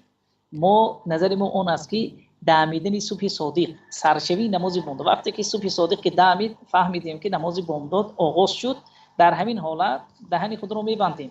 و علاوه بر سوالی که کمتر پیش برآورده بود، بعضی از عالم‌ها میگویند که بعضی دولت‌هایی که به مانند روسیه یا دولت‌های اروپا مادامی که مسجد نداشته باشند و راهی رسیدن به اذان حقیقی نداشته باشند، در همون پروگرام‌هایی که در تلفن خود دارند به همون تکیه کردن میتونند، لیکن از باب احتیاط 2 دقیقه یا که 5 دقیقه میتوانند که پیشتر دهان خود رو ببندند که از سبب بلند بودن گرد و اطراف خود شاید به سبب اینترنت بعضی خطاگی‌ها رخ دهند در همون پروگرام‌ها.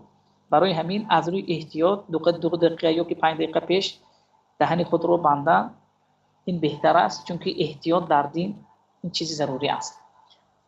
اما وقتی که در گردی اطراف خودشون مسجد داشته باشند به همون از اون تکیه کرده میتونن، اگر که از اهل علم باشن خودشون میتونن که صبح صادق رو با چشم خود ببینن.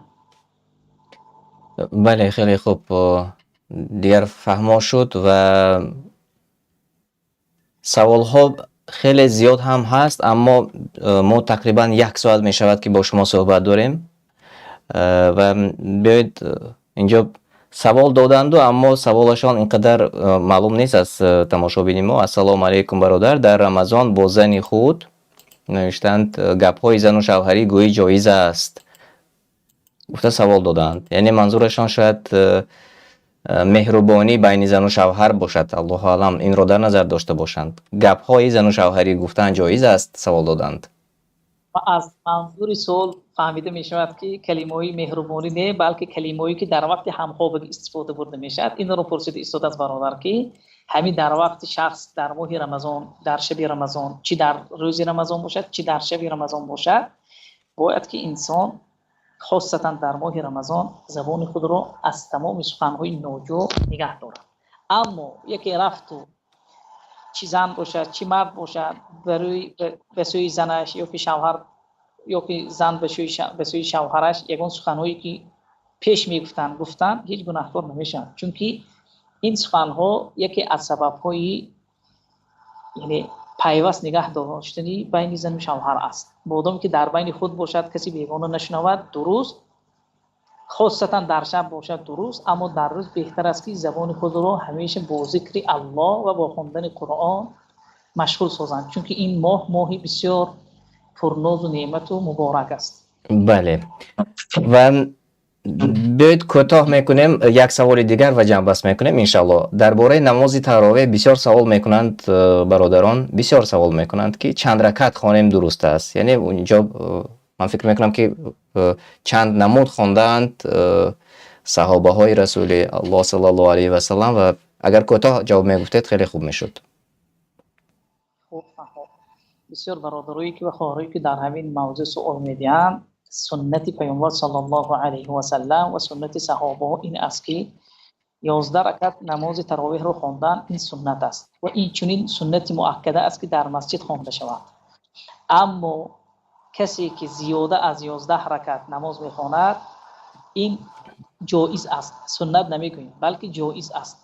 فرق گذاریم بین سنت و بین جایز. کسی پرسد که سنت پیامبر در ماه رمضان چگونه بود، نماز تراویحش میگوییم که سنت پیامبر 11 رکعت بود. اما زیاد خواندن 15 رکعت 20 رکعت 30 رکعت میگوییم که جایز. نماز خواندن زیاده از 11 رکعت جایز، سنت نه، جایز. آدم کسی که خواند گناهکار نمیشد بلکه ثواب میگیرد. موافق حدیث پیامبر صلی الله علیه و سلم صلات اللیل مثنى مثنى، نماز شب 2 رکعت 2 رکعت میباشد. از همین جهت بعضی از علما ها همین حدیث را دلیل گرفته میگویند که پیامبر در اینجا گفت که نماز شب 2 رکعت 2 رکعت است، اما در دوام حدیث نگفت که در یک حد معین بیسته، لیکن با عملی اش نشان داد که 11 رکعت میخوان در حدیث عایشه و 13 رکعت میخوان در حدیث عبدالله بن عباس و 13 رکعتش بعضی روایت ها و سنتی بامداد بود و بعضی در دیگر روایت ها سنتی بعدی نماز گفتن بود. برای همین بالای 11 رکعت و 2 رکعت جمع کردگی 13 رکعت شدگی، یا در بعضی روایت ها 2 رکعت نماز بامداد رو به 11 رکعت جمع کردگی 13 رکعت شدگی. اساسیش حدیث عایشه رضی الله عنها میگوید که ما زاد رسول الله صلی الله علیه و سلم فی رمضان و فی غیر رمضان ان 11 رکعه. پیامبر صلی الله علیه و سلم در ماه رمضان و در غیر ماه رمضان از 11 رکعت زیاد خواندگی نیست. بله. و وقتی که اگر علاوه کنیم بعد از آمدن خلافت و عمر رضی الله عنه در اینجا بعد آن چیزی که انعنه شده است آن را چون انعنه کردند، اگر من خطا نکنم، درست یا؟ اما بعضی روایت هایی که از عمر بن الخطاب رضی الله عنه مردم در بین خود پهن میکنند که همین سخن از عبدالله بن عمر آمده. وقتی که دید که عبدالله بن عمر بعد وفات پیامبر صلی الله علیه و سلم دید که مردم در داخل مسجد پراکنده هر یک کس با همراهی رفیق خودش نماز میخواند تراویح را، ابی ابن کعب قاری صحابه ها را امر کرد که امام شود و مردم نماز تراویح را خواند. این ثابت شدگی است، اما عدد رکعتی که 20 رکعت میگویند از عمر ثابت شدگی نیست. امر کردن ابی ابن کعب را برای نماز تراویح خواندن را ثابت شده است، اما عدد رکعات از صحابگان ثابت شدگی نیست، بلکه برخلاف اینکه بسیاری روایت ها تاکید میکند که حتی صحابه ها از سنت پیامبرشون بیرون نمیومد، همشون 11 رکعت میخواندند. از بعض تابعین ها ثابت شده است که آنها در مدینه نماز میخواندند 23 رکعت، یعنی 20 رکعت نماز تراویح میخواندند و 3 رکعت دیگر ویتر. اما از خود صحابه ثابت شده نیست. کسی که همین سخن رو میگیرد و عمل میکند، برای مثال گوییم در مذهب امام مالک رحمه الله 36 رکعت خوانده میشود، اما در باقی مذهب‌ها در مذهب امام احمد و ابو حنیفه و شافعی رحمهم الله 23 رکعت خوانده میشود و در بعضی مذهب‌ها 21 رکعت، 20 رکعت نماز تراویح، 1 رکعت نماز ویتر. بله. برای درستش اگر که کسی که در گرد و اطراف مسجدشون به سبب 11 رکعت خواندن فتنه میشد، برای اون برادرها همچون نصیحتی برادران میگوییم که به سبب سنت پیامبر از یکدیگر روگردانی نکنید، دشمن و کینه و عداوت نشود. برای همین موافقم برادرها 20 رکعت یا که 23 رکعت نماز خوانید، نماز شما درست، گناهکار نیستید بلکه ثواب میگیرید. خیلی خوب، انا این طرز درستی فهموندن است و خیلی خوب، تشکر زیاد. و اینجا بیاید یک سوال دیگر، چون پیشتر قبلا داده بودند و من بیخبر موندم، سیاوش امینو سوال کردند: السلام علیکم، التماس به همین سوال من جواب دهید. وقتی که سفرش در مهاجرت است، با طریق تلفن شهوت خودش را شکند جایز است یا نیست؟ برادر میگوید که شهوت خود را با تلفن از طریق تلفن شکند، چخیر؟ با گناه شاید، الله اعلم اکن. دیگر این همش فهمیده. اگر قصد این برادر با دیدن بعضی فیلم های حرام باشد، 2 مراتب گناهکار شده است. در اول برای دیدنش گناهکار شده است، در دوم برای همین برآوردن شهوت خود را به غیر راه شرعی برآورده است، گناهکار شده است. برای اگر که قصد برادر این خیلی باشد که بعضی برادرها از روی یعنی دور بودن از دین و یعنی بی‌سوادی اشون و نادانی اشون، از روی خطاگی و جوانمردی اشون بعضی کارهای انجام میدهند، چگونه که بعضی برادرها برای ما رسان و فهمیدیم. مثال زنهایشون در تاجیکستان، خودشون در روسیه، زنش رو میگوید که لباست رو بکش و خودت رو من چیز ایمو یا واتساپ یا اسکایپ خودت رو نشان ده تا که من خودم رو سبک کنم. این کار حرام است اگرچه با زن خود باشدم. برای چی حرام است؟ برای که شما فکر نکنید که این یعنی ویدیوی تنها شما و زنتون دیده ایستاده است، بلکه همون کمپانی که همین چیز ساختگی است میتواند که تماشا کنه.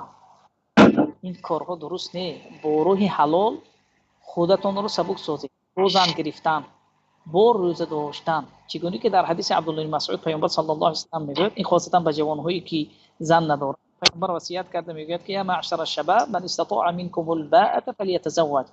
ای جوانها، کسی که از شما میتوانید و قدرت زنگیری دارید و این گونه قدرت جسمانی دارید برای زنگیری، فلیتزوج، پس اون زن گیرد.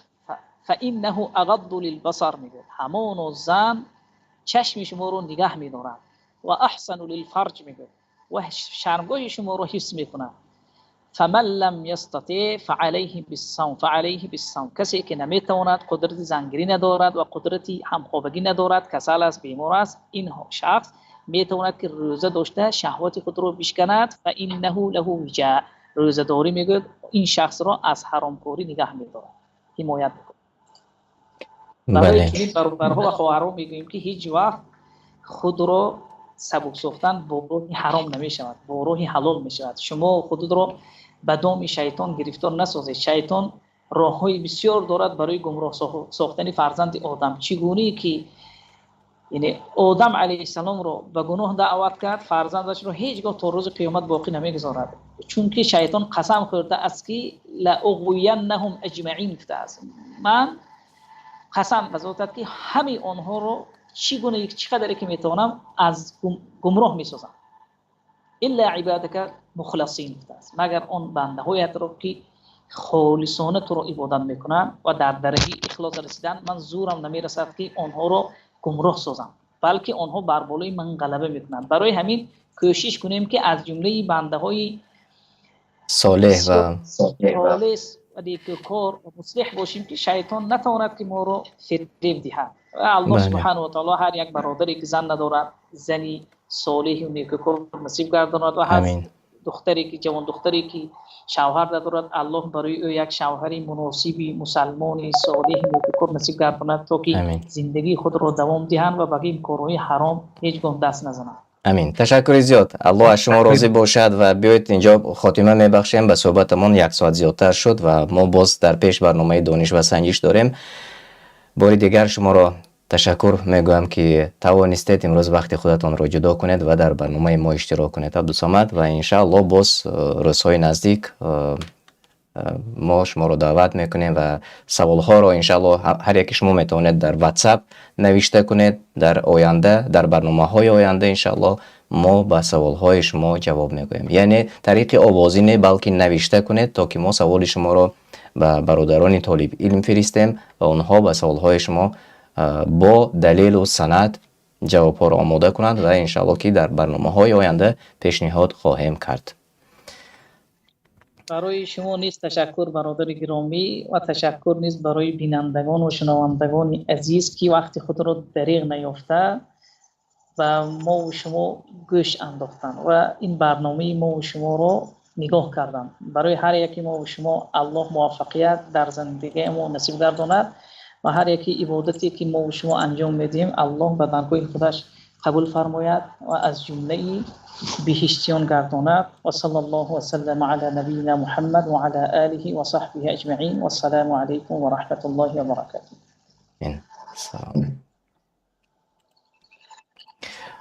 تماشابینان عزیز، بار دیگر تشکر زیاد میگویم. الله حفظشان کند برادری ما رو و خوش آمدید میگویم همه شما رو بار دیگر به شبکه قرآن دستور عملی انسان. و پس از چند لحظه دیگر انشاءالله ما برنامه دانش و سنجش را آغاز میکنیم و همه آنهایی که الکی این لحظه ها پیوست شدید به شبکه ما، من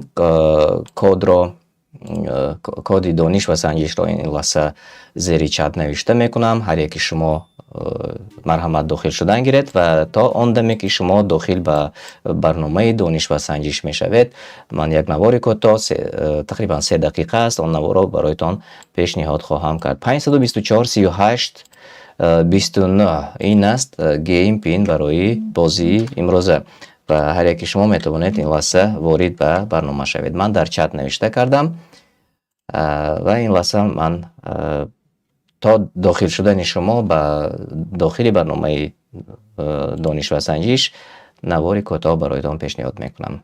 با شبکه قرآن دستور عملی انسان باشد.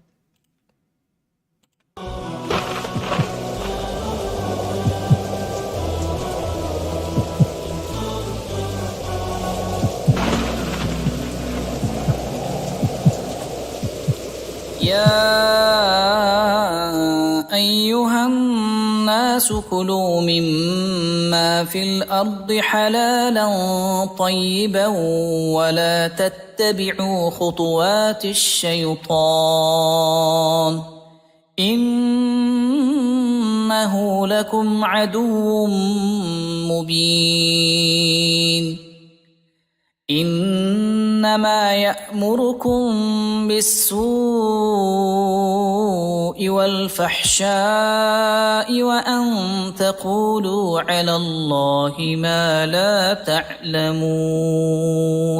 ندای الله بر انسانیت: ای مردم، از آنچه در زمین است حلال و پاکیزه بخورید و از راهها و گامهای شیطان که به وسیله آنها به تدریج شما را به سوی عذاب میکشد پیروی نکنید که براستی او دشمن آشکار شماست. او شما را تنها به بدی و زشتی فرمان میدهد و بر آن می‌دارد تا آنچه را که نمیدانید به الله تعالی نسبت دهید.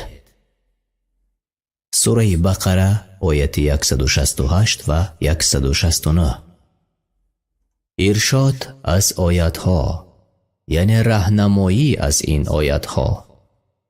یک، از این آیت برمی آید که کسب حلال و حلال و پاکیزه خوردن یک نوع عبادتی الهی است، زیرا الله به آن امر کرده است.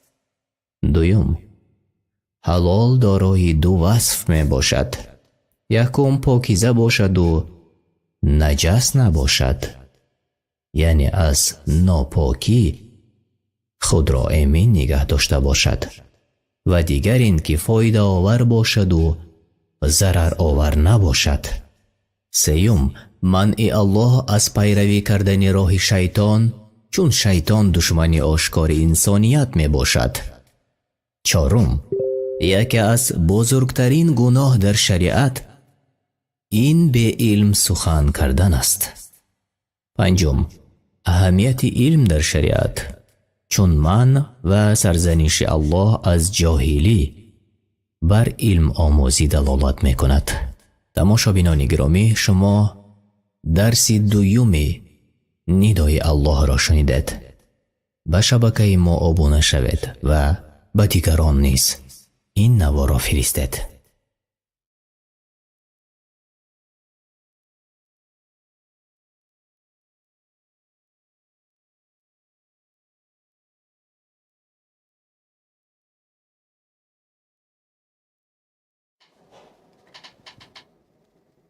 باری دیگر السلام علیکم و رحمت الله و برکاته. تماشابینان عزیز، همانهایی که این لحظه ها به شبکه ما نوکک پیوست شدید و هر یک شما میتونید این لحظه داخل شوید. شاید من خطا گفته باشم و فکرم این لحظه میبینیم 524 38 29 این گیم پین برنامه ما و هر یک شما میتونید این لحظه داخل شوید. این لحظه من میبینم که 13 نفر داخل شدند. خوش آمدید. و طرز داخل شوی رو اکثریت میپرسند چگونه باید داخل شویم. kahoot.it نوشته میکنید در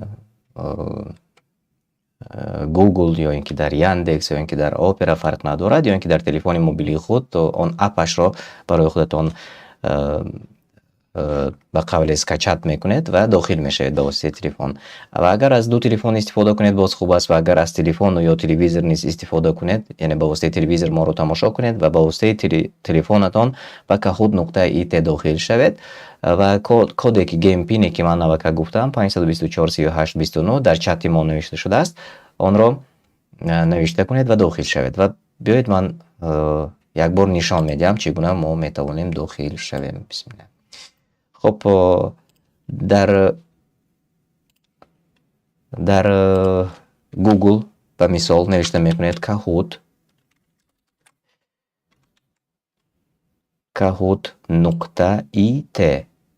kahoot.it انا این در صفحه بالا میبراید.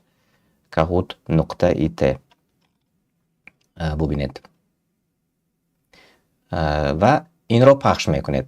همین kahoot.it را پخش میکنید و در جایی که گیم پین نوشته شده است نوشته میکنیم 524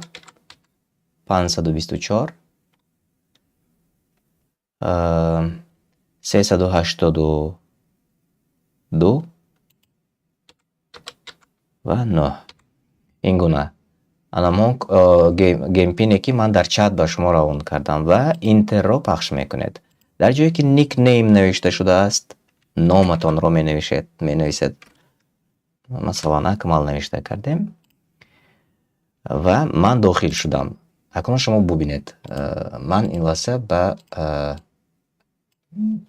برنامه وارد شدم. اینجا نامی من است. یعنی من این لحظه به شما طرزی به آسانی داخل شدن به برنامه دانش و سنجش را فهماندم و انشالله که شما فهمیدید و خیلی عادی است، آسان است و هر یکی شما میتوانید داخل شوید. و فراموش نکنید لایک مانید، فراموش نکنید به دیگران نوار رو فرستید تا که دیگران نیز توانند در برنامه ما اشتراک کنند. و چنانکه که ما قبلا گفته بودیم، در برنامه های گذشته گفته بودیم، агар мо иншааллоҳ ки сафи онҳое ки дар барномаи мо бозӣ мекунанд зиёдтар шавад, иншааллоҳ боз барномаро шояд ки дар ҳафтае 2 маротиба мекунем иншааллоҳ.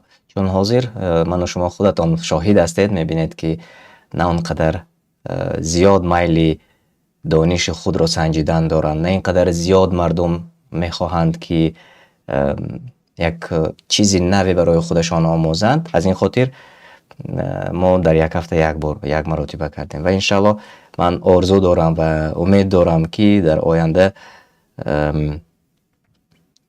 ҳатман ки сафи мову шумо зиёд мешавад, сафи онҳое ки мехоҳанд иштирок кунанд зиёд мешавад ва мо низ барномаро боз ҳам хубтар мекунем ва зиёдтар хоҳем кард иншааллоҳ.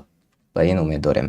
Ва биёед ман қисмати аввалро оғоз мекунам ва интизор намешавем кай зиёд мешаванд гуфта ва дар қисмати дигари барномаи мо иншааллоҳ ки дигарон иштирок хоҳанд кард.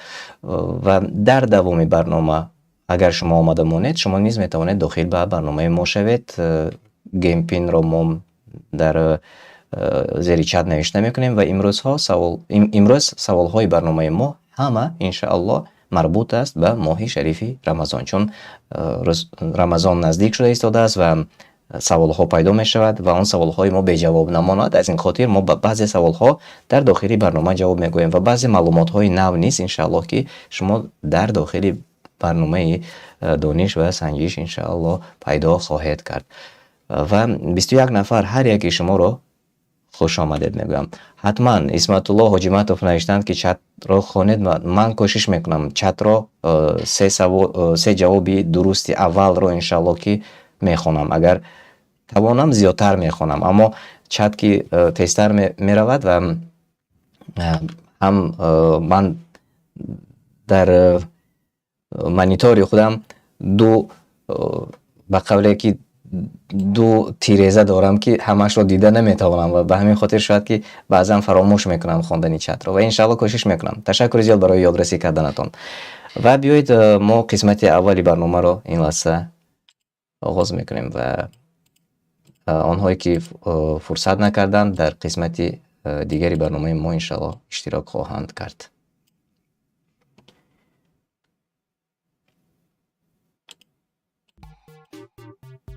бисмиллаҳ.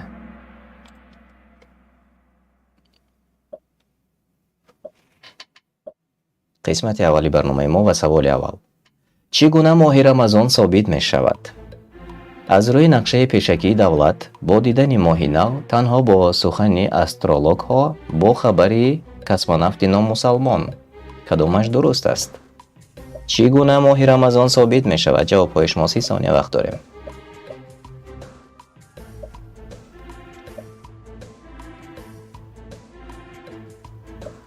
марҳамат, ҷавобҳои худатонро навишта кунед. Як нафар инҷо Парвиз навишта карданд 2. агар манзурашон ранги зард бошад, бале дуруст аст. Ва 15 нафар ҷавоби дуруст гуфтанд. Бале, бо дидани ҳилоли нав, моҳи нав. Ва агар он нафарое ки моро аз ба саволҳои ки навакак мо дар барнома доштем онро шунида бошанд, ҳатман медонанд ки ҷавоби дуруст кадом аст. Бале, бо дидани ҳилоли нав, яъне моҳи нав. Ва 2 нафар гуфтанд бо аз рӯи нақшаи пешакии давлат гуфтанд. Ва 1 нафар бо сухани астрологҳо ва 1 нафари дигар бо хабари космонавти номусалмон низ гуфтанд. Парвиз ҷавоби дуруст гуфтед. Қудратуллоҳ Ҳасанов ҷавоби дуруст гуфтед. Дар фикрам мехостед ки моҳи нав гуфта бошед. Ва Исматуллоҳ Ҳоҷиматов низ ҷавоби дуруст гуфтед. Салмони Форс ҷавоби дуруст гуфтед. мегузарем ба саволи 2.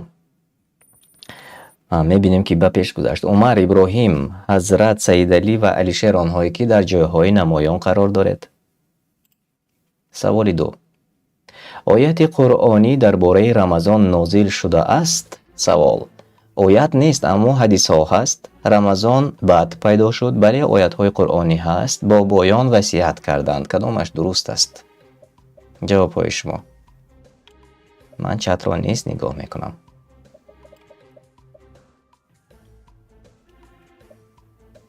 чати мо.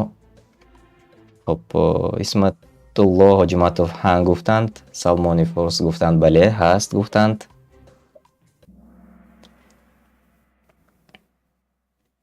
بله درست. و 15 نفر در داخل برنامه ما نیز جوابی درست گفتند. بله آیت های قرآنی هست. ما برمیگردیم انشاءالله کدام آیت است، از کدام سوره است، برمیگردیم در دوام برنامه. به همین خاطر من شرح نمیدیم خودی حاضر و جواب شما درست است. 15 نفر جوابی درست گفتید.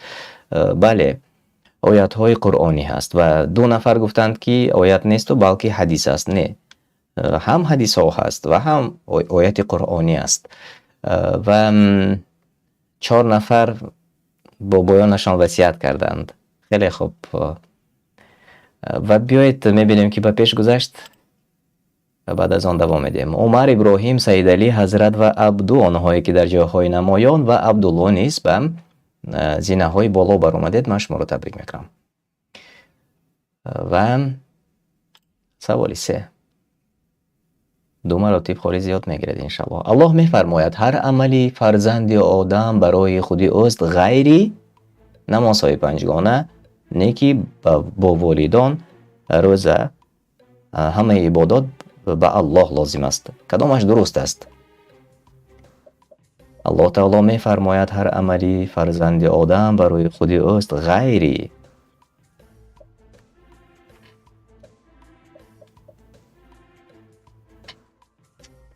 خب اینک جواب های شما رو ما انتظار و 30 ثانیه وقت داریم و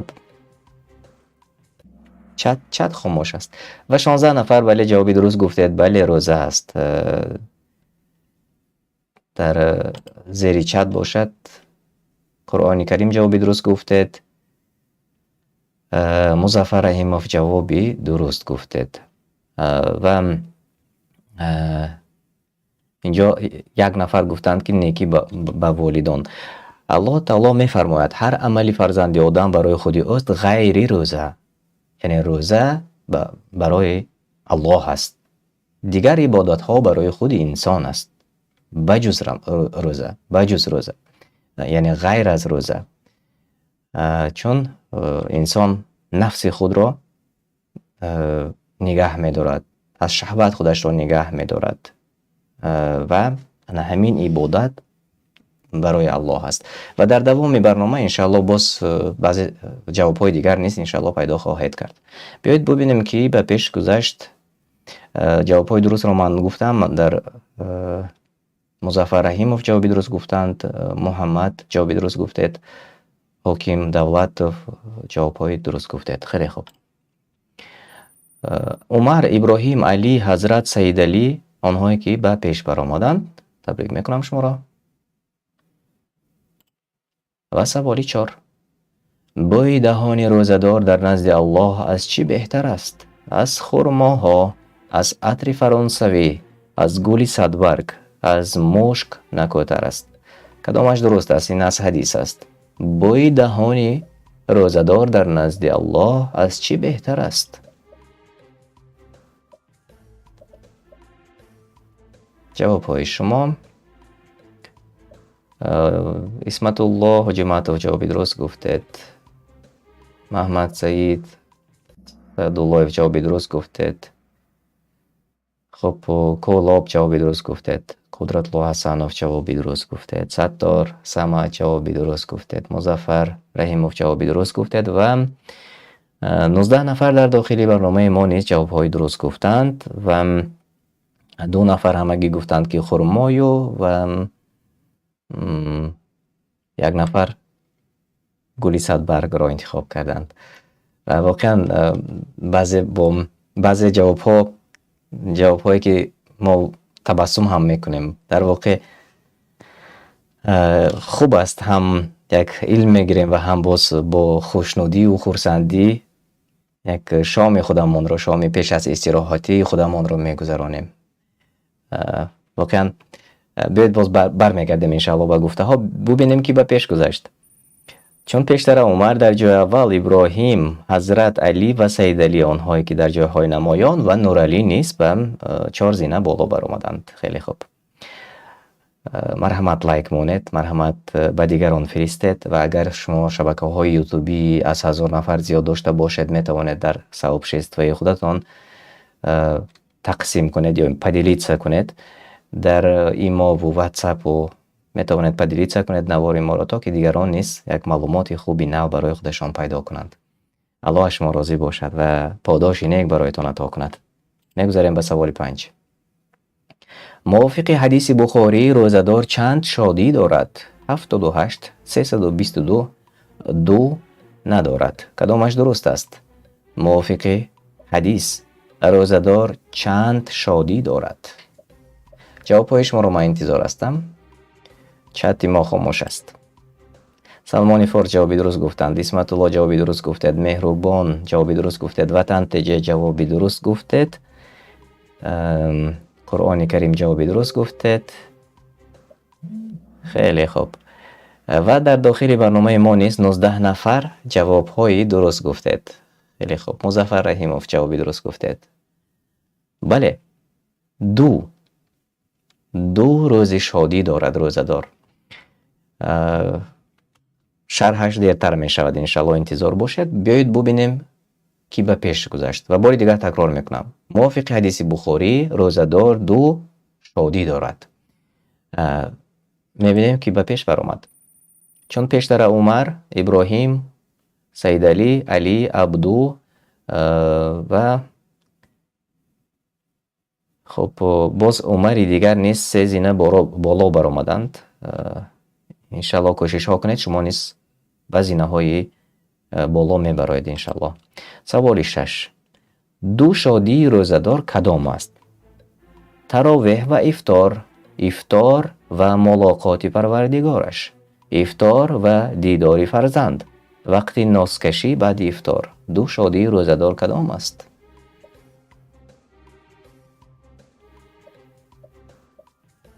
метавонед дар чат рангро навишта кунед, қабул мешавад.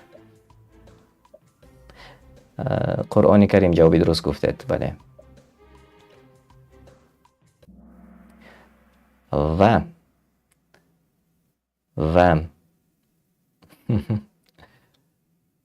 хуб ман мебинам ки ҷавобҳои хато низ хеле зиёд аст. салмони форс ҷавоби дуруст гуфтед. хеле хуб. меҳрубон умедов ҷавоби дуруст гуфтед. хеле хуб. бале, дар воқеъ ифтор ва мулоқот бо парвардигораш. ин мувофиқи ҳадисе ки мо навакак гуфта гузаштем. яъне гуфтем ки рӯзадор 2 шодӣ дорад ва дар давоми саволи мо омад 2 шодӣ кадом аст? ин ифтор кардан ва вақти рӯзи ҷазо мулоқот бо парвардигораш. ин мувофиқи ҳадиси бухорӣ. ва аксарият бубинед ки ҷавоби хато гуфтанд, шояд шитоб карданд. таровеҳ ва ифтор гуфтанд. аз шитоб рангро шояд дигар рангро пахш кардед. мо шуморо иншаллоҳ мефаҳмем ва ҷавоби дуруст ин ифтор кардан ва мулоқот бо парвардигораш аст. яъне шарҳи саволи аз ин пеш дар ана ҳамин ҷавоб буд. биёед бубинем ки ба пеш баромад. ман фикр мекунам ки ҷойҳо низ иваз бояд шуда бошад. бале, алӣ ба пеш баромад, абду, умар, иброҳим ва нуралӣ онҳое ки дар ҷойҳои намоён қарор доред. хеле ва хеле хуб. саволи 7. рӯзадор аз кадом дарвозаи биҳишт хонда мешавад? дарвозаи корвон, дарвозаи роғун ё ҷалҷам ё райён.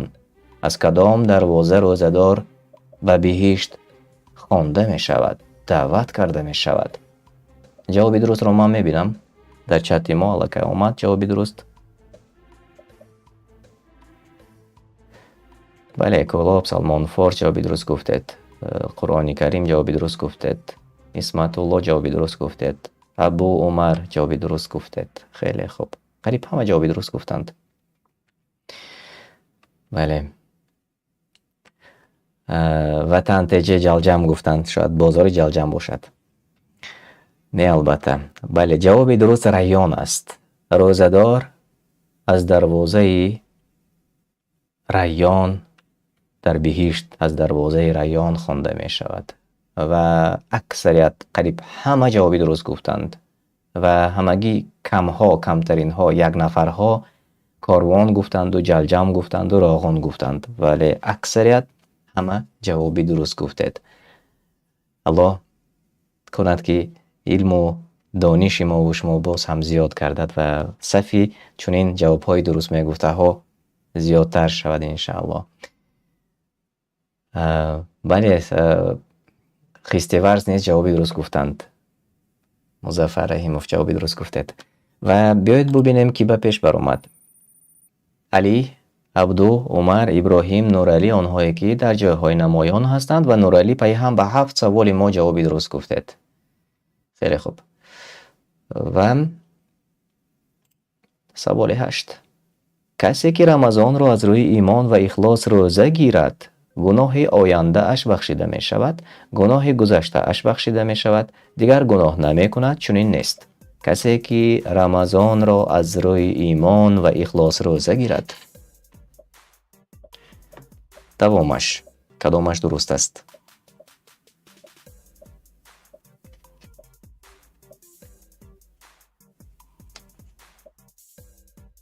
اینک چت ما خاموش است، نمیدونم برای چی. بله سلمان فارس جوابی درست گفتید. صدریدین جوابی درست گفتید. شما نیز و 15 نفر در داخل برنامه ما نیز جوابهای درست گفتند. بله گناه های گذشتهش بخشیده می شود. اسمت الله حاجمتوف جوابی درست گفتید. حکمت جوابی درست گفتید. بله مظفر رحیموف جوابی درست گفتید. خیلی خوب. و بیایید میبینیم که به پیش برآمد. علی، عبدو، عمر، ابراهیم و نورعلی آنهایی که در پیش هستند و مدینه نیز به 3 سوال پی هم جوابهای درست گفتند و کوشش ها دارند که به پیش برآیند. سوال 9. موافق حدیث پیامبر صلی الله علیه و سلم چند مؤذن داشت؟ 1 تا بلال، 2 تا بن مکتوم و بلال، 3 تا بلال ابن اسد و 4 تا همگی. موافق حدیث پیامبر صلی الله علیه و سلم چند مؤذن داشت؟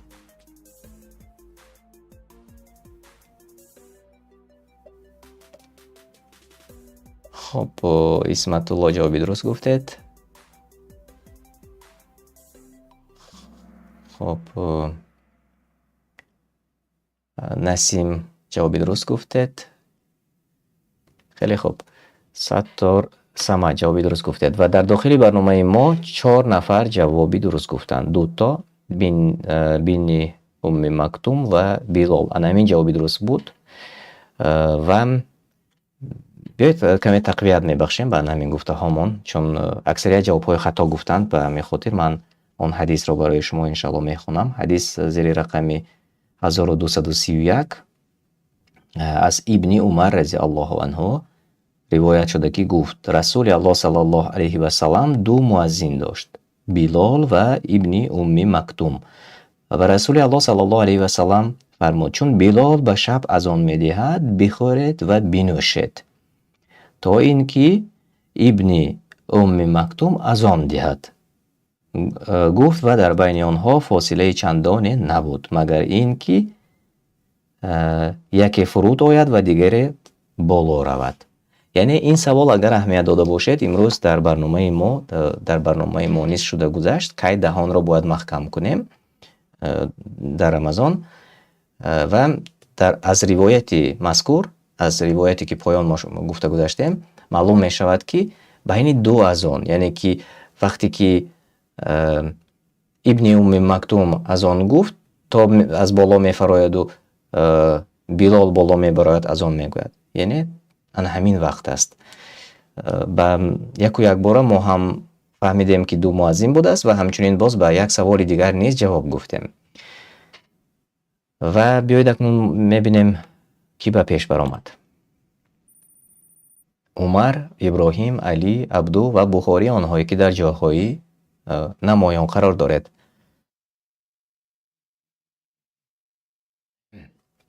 و тамошобинони азиз марҳамат такрор мекунам, лайк монед. аз лайк мондани шумо пул зиёд намешавад ва иншааллоҳ мо як нақше низ доштам, ният доштам ки дар бораи ҳамин лайк оё пул мебиёрад ё намебиёрад низ ягон барнома кунем. иншааллоҳ дар оянда мекунем. лайк мондани шумо сафи тамошобинро зиёд мекунад. он пули ночизе ки ютуб дорад, он бовар кунед ҳатто як маоши муаллими имрӯзаи Тоҷикистон нест. ба ҳамин хотир муаллими имрӯзаи Тоҷикистон хеле зиёдтар маош мегирад. ба ҳамин хотир ба умеди масалан як нафар аз лайк мондани мо пул кор мекунад ва баъзеҳо ҳарчанд агар ҳатто пул ҳам кор кунад, мо бояд беҳтарине ки ба худамон мехоҳем, ба бародари муъмини худамон бояд ки бихоҳем. ин аст як монанд будан ба расули аллоҳ саллаллоҳу алайҳи васалам. аз ин ро инашро канор монеду то ки тамошобини мо зиёд шавад, шумо лайк монед ва агар ҳар касе ки мехоҳад барои мо кӯмак кунад, сарпарастии барномаи моро метавонед ба ӯҳдаи худатон гиред, ё ин ки зери наворҳои мо ҳамон Сбербанки мо ҳаст ва агар ҳар касе ки хост барои мо ва барои бародарони шабакаи ҳикмат кӯмак дошта бошад, метавонед кӯмаки худатонро расонед. аллоҳ аз ҳар яки шумо розӣ бошад ва подоши нек барои ҳар яки шумо ато кунад. ташаккури зиёд ки дастгирӣ кардед, ташаккури зиёд ки лайк мондед ва ба дигарон низ тақсим кардед. ва саволи охирон: фарқ миёни рӯзаи мо ва аҳли китоб дар нӯшидану нахӯрдан, намозу ибодат, саҳарӣ кардан, дар рӯзҳои офтобӣ рӯза нагирифтан. фарқ миёни рӯзаи мо ва аҳли китоб дар чист мувофиқи ҳадис?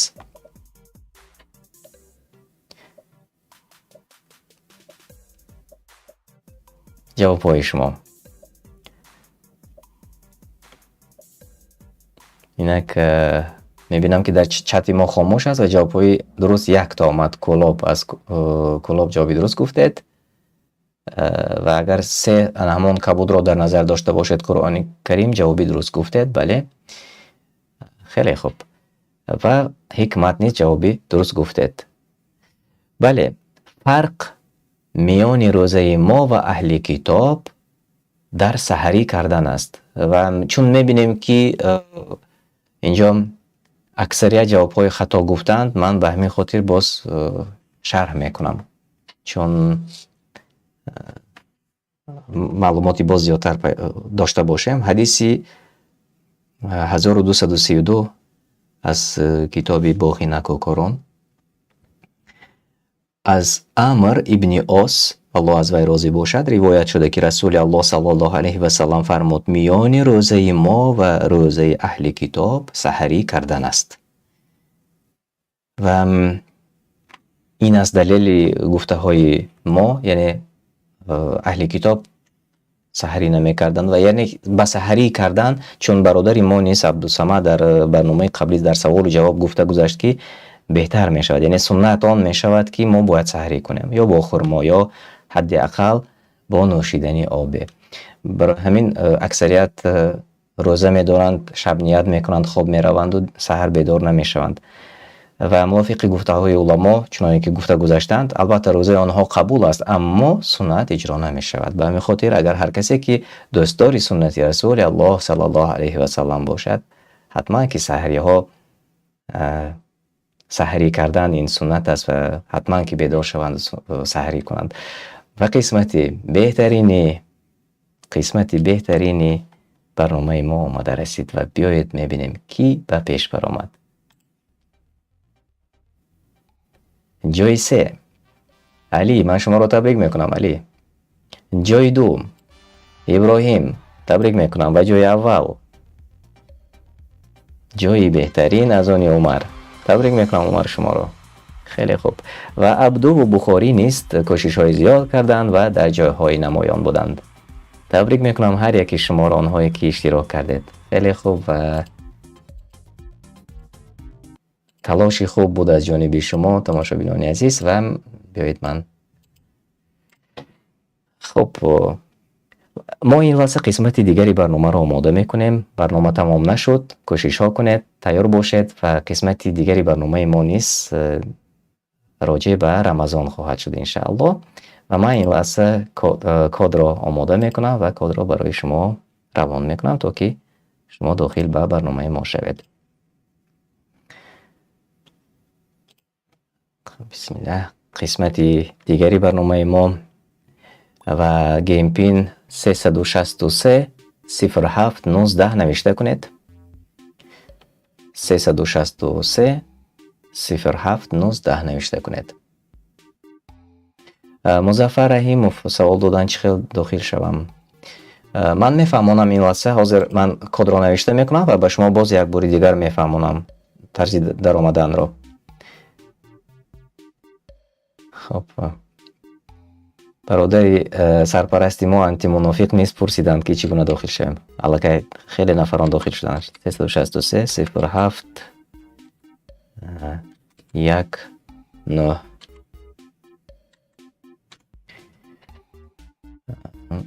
марҳамат. ман навишта кардам ва тарзи дохилшавиро ман ин лаҳза ба шумо нишон медиҳам. ҳозир як дақиқа. хоб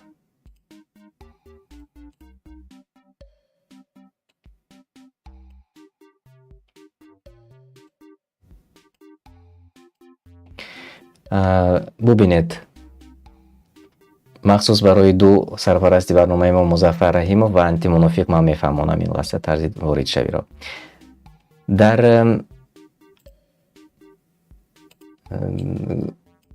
Google ё ин ки дар Opera ё ин ки дар апи худатон метавонед kahoot.it навишта кунед. ин гуна kahoot.it ва бубинед ки чунин мебарояд. ана ҳамин, агар шумо медида бошед, kahoot.it бо ҳарфҳои лотинӣ. забони русӣ надорад. ин танҳо ба забони англисӣ аст ва боз чанд забони дигар дорад, аммо забони русӣ надорад. афсӯс, тамошобинони азиз, ва ягон мушкил надорад. ҳарчанд забони англисӣ бошад ҳам мушкил надорад. шумо ҳамин kahoot.it пахш мекунед. вақте ки чунин ба қавли тиреза мебарояд, ба қавли русӣ акно мебарояд, дар ҷое ки геймпин навишта шудааст, ана ҳамон пине ки мо навишта кардем дар боло, 36 707 ва 9. агар хато накардам, 36 707 ва 9. 36 боសេро фаромӯш кардем. 363 70 79. ана ин гуна мешавад. 363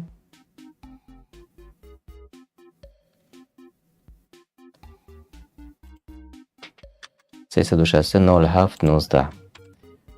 хоб баъд аз он интерро пахш мекунед. ҷои никнейм номатонро навишта мекунед. мисол Абдуллоҳ.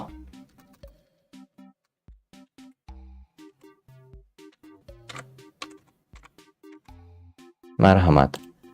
ва ин гуна шумо пайваст мешавед ба бозӣ. мана бубинед ки инҷо навакак ман пайваст шудам бо номи наве ки мондем. ва 25 нафар дохили барномаи мо ҳастанд. хуш омадед ҳар яки шумо ва номҳои навро низ мебинам. хуш омадед. Али Камолов, хуш омадед. номҳои нав ҳаст инҷо чанд нафар. умар, Мадина, Баҳодур, Садриддин, Ихтиёр, Бухорӣ, Омина, Ҳазрат. хеле хуб. Аҳлиддин, Абу Савда, хуш омадед. Файзиддин, хуш омадед. ва ҳар чӣ қадар зиёдтар шавем боз хубтар аст, чун бозӣ боз ҳам шавқовар мегузарад иншаллоҳ. агар ки тавонистед дохил шавед дохили Kahoot, боз ҳам беҳтар мешавад агар дар дохили Kahoot бозӣ карда бошед.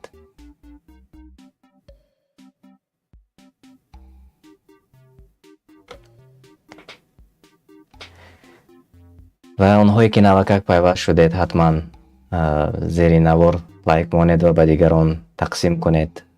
дар аҷр низ шумо шарик шавед ба мисли онҳое ки дар таҳия кардани барнома шарик ҳастанд. الله نگهبانتان باشد. خیلی خوب و بیایید ما آغاز میکنیم چون وقت نیست خیلی و خیلی زیاد رفت. قسمت دیگر را آغاز میکنیم و همان هایی که دیرتر می آیند می توانید همون گیم پینی که در پایان نوشته شده از آن را نوشته کنید و داخل شوید و شما نیز بازی کنید. این حال ما میبینم که 28 نفر هستند در داخل برنامه. 29 نفر شدند. خوش آمدید. خوش آمدید مصطفی پرویز ابوبکر قدرت الله خوش آمدید. خب برادری عزیز مهاجر پرسیدند که چگونه اسپانسری کنیم.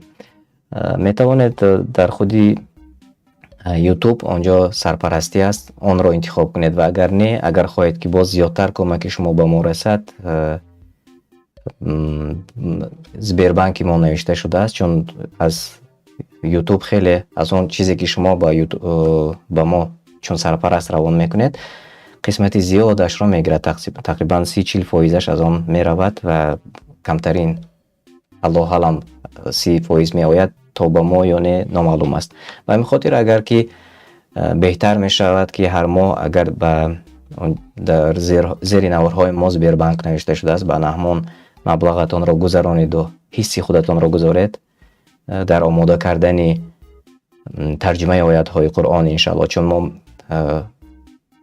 هفته گذشته گفته بودم که این ماه ما حتی نتوانستیم که معاش یک نفری تنظیمگر را از بین این قدر تماشابین زیادی ما جمع کنیم. الله نگهبانتان باشد. و می خاطر اگر که خواستید کمک کنید مرحمت می توانید کمک خودتون را رسانید و اگر نه هیچ کس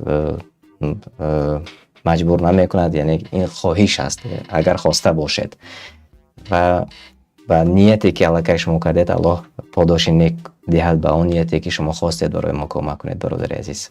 الله نگهبانتان باشد. خب قسمت دویم را ما این لحظه آغاز میکنیم اگر شما تیار باشید. بسم الله.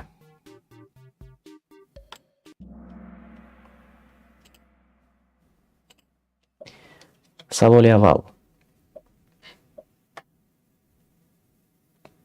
روزه رمضان نفل است، نذر است، فرض است، مکروه است؟ سوال عادی است. روزه داشتن رمضان یا اینکه روزه رمضان نفل است، نذر است، فرض است یا مکروه است؟ سلمان فارس جوابی درست گفتند و اسمت الله حاجی معطوف جوابی درست گفتید. بهادر شروف جوابی درست گفتید و 23 نفر در داخلی برنامه ما نیز جوابی درست گفتند. بله روزه رمضان فرض است. انشالله ما برمیگردیم برای چی فرض است چون حاضر معلومات نمیگویم. مظفر رحیموف جوابی درست گفتید. یک نفر همگی گفتند نفل و یک نفر باز جوابی خطا گفتند. خب میبینیم که به پیش برآمد. ابراهیم صدرالدین عمر بهادر و اختیار آنهایی که در جاهای نمایان قرار دارد و جوابهای درست گفتید. سوال دو دلیل فرض بودن روزه رمضان را چی ثابت میکند؟ سوره بقره آیت 183، سوره اخلاص، سوره نساء آیت 96 یا اینکه سوره النصر. چی ثابت میکند که روزه رمضان فرض است؟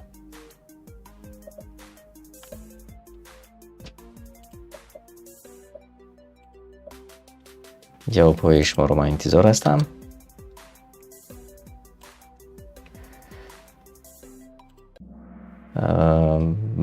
بله جواب های درست را من در چت دیدم و همگی جوابی درست گفتند. خیلی خوب، همه آنهایی که جواب گفتند همه جوابی درست گفتند. در داخل چت نیست همه جوابی درست گفتید برای همین نمیخونم. بله سوره بقره آیت 183 معنایش را میخونیم از در تفسیر روش میسر. ای کسانی که ایمان آورده اید روزه داشتن بر شما فرض شد همچنانی که بر کسانی که پیش از شما فرض شده بود باید که از پروردگارتان بترسید و بین خودتان و گناههایتان قلعه از طاعت و عبادت او قرار دهید. این بود معنای سوره بقره آیه 2. و ما در برنامه‌های سال گذشته نیز تفسیری ان همین آیات را پورتر در شبکه قرآن دستورالعمل انسان چون نوار کرده بودیم و انشاءالله شما میتونید اگر خواسته باشید جستجو کنید و تماشا کنید. و میبینیم که به پیش برآمد صدرالدین ابراهیم و عمر اختیار بهادر آنهایی که در جایهای پیش هستند و اهل دین نیست 4 زینه به پیش برآمدید. من شما را تبریک میکنم. سوال 3. کدام از اینها میتوانند روزه ندارند؟ کارکنان گیس ها، کارگران نانوای خانه، بیماری که امید شفا ندارد، شخصی بای و صاحب جیب ها. کدام از اینها میتوانند روزه ندارند؟ جواب های شما چت ما خاموش است، اما در داخل برنامه میبینم که خیلی نفران جواب های خودشان را گفتند. بله، قربان عبدالله بهادر اشور جواب درست گفتید، وطن تیجه جواب درست گفتید، جسور نوریموف جواب درست گفتید، همه جواب درست گفتند. مظفر رحیموف جواب درست گفتید. خیلی خوب. و 21 نفر در داخل برنامه ما نیز جواب درست گفتند و 1 نفر گفتند که کارکن گیس ها میتوانند روزه ندارند و 1 نفر گفتند شخصی بای و صاحب جیب ها نیز میتواند روزه ندارد، ولی اکثریت جواب درست گفتند. 2 نفر گفتند که کارگران نانوای خانه، نه البته. بیماری که امید شفا ندارد، فقط بیمار نیست، بیماری که امید شفا ندارد میتواند روزه ندارد. و تقویت این آیت 184 سوره بقره است. و من ترجمه معنا رو میخونم کوتاه کرده، چون در تفسیر روشی میسر باز هم مفصل تر آمده است. در سوره بقره آیت 184 عیناً میخونم: روزهای به شمار است، هر کس که از شما بیمار یا در سفر باشد و همان عدد از روزهای دیگر روزه بدارد و آنان که توانایی آن ندارند هر روز را به طعام دادن مسکین بازخرند و هر کی به اختیار در آن بیفزاید برایش بهتر است و اگر میخواهید بدانید بهتر آن است که خود روزه دارید. این ترجمه عینی معنا است، ولی در ترجمه روشی میسر همین گفته هایی که در وریانت ما استفاده شده است آمده است، یعنی که و آنان که توانایی روزه را ندارند مانند پیران سالان، بیمارانی که امید شفا را ندارند هر روز را به طعام دادن مسکین بازخرند، یعنی فدیه بدهند. معنایش چنین است. و اکثر جواب درست گفتید. خیلی خوب. و بیایید ببینیم که به پیش برآمد.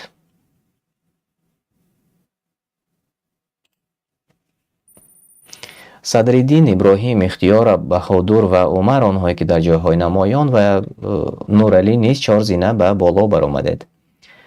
بله، بعضی ها اینجا نیکروز نوشته کردند که شاید بعضا خطا زیر میکنند رنگ را. با که نیست، مهمش خودتان میدانید، برای خودتان میدانید و به قول هر کاری نیک با عمل است، با نیت است. هر عملی نیک با نیت است و نیت شما را خودتان میدانید و الله میداند و باقی لازم نیست که شما با صدای بلند گفتید که جوابی درست را گفتید یا اینکه در نیت شما همون جوابی درست بود. الله که قبول است.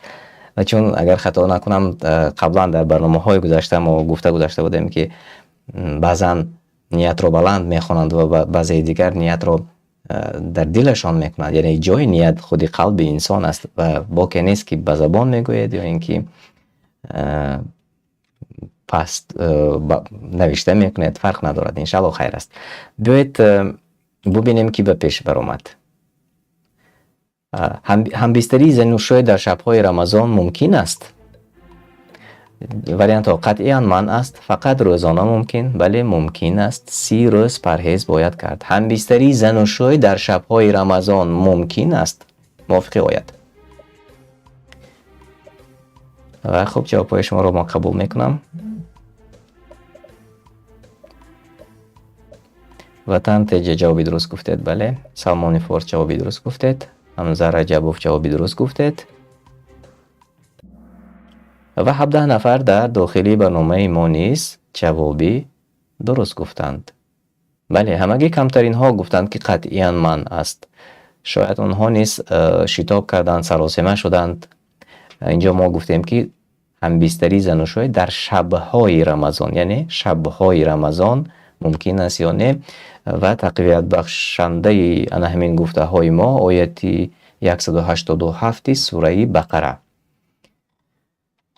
و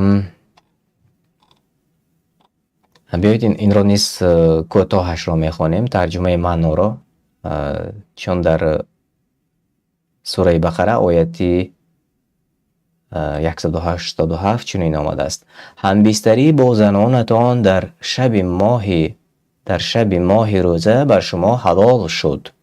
آنها پوشش شمایند و شما پوشش آنهایید، یعنی زن و شوهر. الله می‌دانست که شما با خویشتن خیانت می‌ورزید، پس توبه شما را پذیرفت و شما را عفو کرد. اکنون با آنها هم بستر شوید و آنچه را که الله بر شما مقرر گردانیده است طلب کنید و بخورید و بیاشامید تا رشته روشنی صبحدم در تاریکی شب آشکار شود و روزه را به شب برسانید. و چون در مسجد می نشینید، یعنی با زنان خود هم بستر نشوید. اینها حدود فرمان الله است، به آن نزدیک مشوید. الله آیات خود را اینچنین بیان میکند باشد که پرهیزکاری برسند. یعنی پیش از آمدن اسلام، حتی چون در آیات های بالا گفته گذاشتیم که روزه داشتن نسل های گذشته نیز بود، یعنی اهل کتاب نیز داشتند. و روزه داشتن پیش از اسلام آن بود که همبستری شدن ممکن نبود. یعنی با این مهربانی بزرگی الله این است که با سوره بقره آیت 187 الله چنانکه که خودتان نوکه گوش کردید میدانست که الله میدانست که ما و شما خیانت میورزیم، از این خاطر توبه ما را پذیرفت و عفو کرد و شب‌های ماه رمضان را اجازه داد که نزدیک شوند و زن و شوهر به هم نزدیک شوند در شب‌های رمضان. و خیلی خوب، اکثریت جوابی درست گفتید. بیایید ببینیم که به پیش برآمد. اختیار بهادر، عمر، نورالیس و سید علی آنهایی که در جاهای نمایان قرار دارند، من شما را تبریک میکنم. خب انتی منافق سوال کردند که مایده نشان میدهد. افسوس از این دیگر زیاد کلام کرده نمیتوانیم، چون قسمت زیادی اکران ما فقط سوال ها رو نشان میدهد. و اگر که اینقدر صفتش خوب نباشد، شما در یوتیوب وقتی یوتیوب داخل میشوید 3 نقطه هست، همون 3 نقطه رو انتخاب میکنید و صفتش را به 720 اگر مونید باز روشن‌تر میشود. انشالله شما فهمیدید. و بیایید میگذاریم به سوال دیگر. پاره دادن به بدعه و غیره ممکن است؟ بله، بر عوضش پروا یعنی حجت رانندگی را میدهد. حتما باید داد، چون معاششان کم است، حرام است، کاری خیر است در رمضان. یعنی پاره دادن، رشوه دادن به گیی به قول یا غیر ممکن است. جواب شما بعد سوال های شوق‌آور هم هست. ما چتی ما خاموش است. قربان عبدالله جوابی درست گفتید. سلمان فورس جوابی درست گفتید. عمر خلیل جوابی درست گفتید. حکمت جوابی انیق گفتید.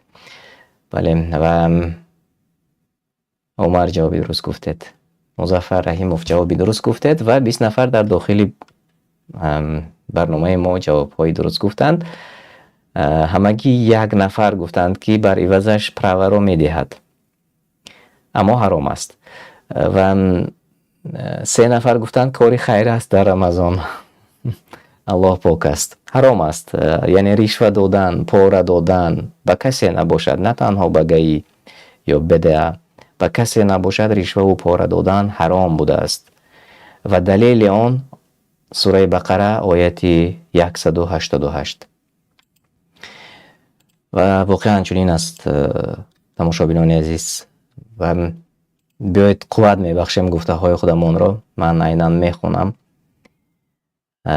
сураи Бақара ояти 188. молҳои якдигарро ба ноҳақ ба монанди қасамӣ бар дуруғ, ба зӯрӣ гирифтан, дуздӣ, пора нахӯред ва амволи худро ба ришват ба ҳокимон надиҳед, то бадон сабаб молҳои гурӯҳи дигарро ба ноҳақ бихӯред ва шумо худ ҳаром будани инро медонед.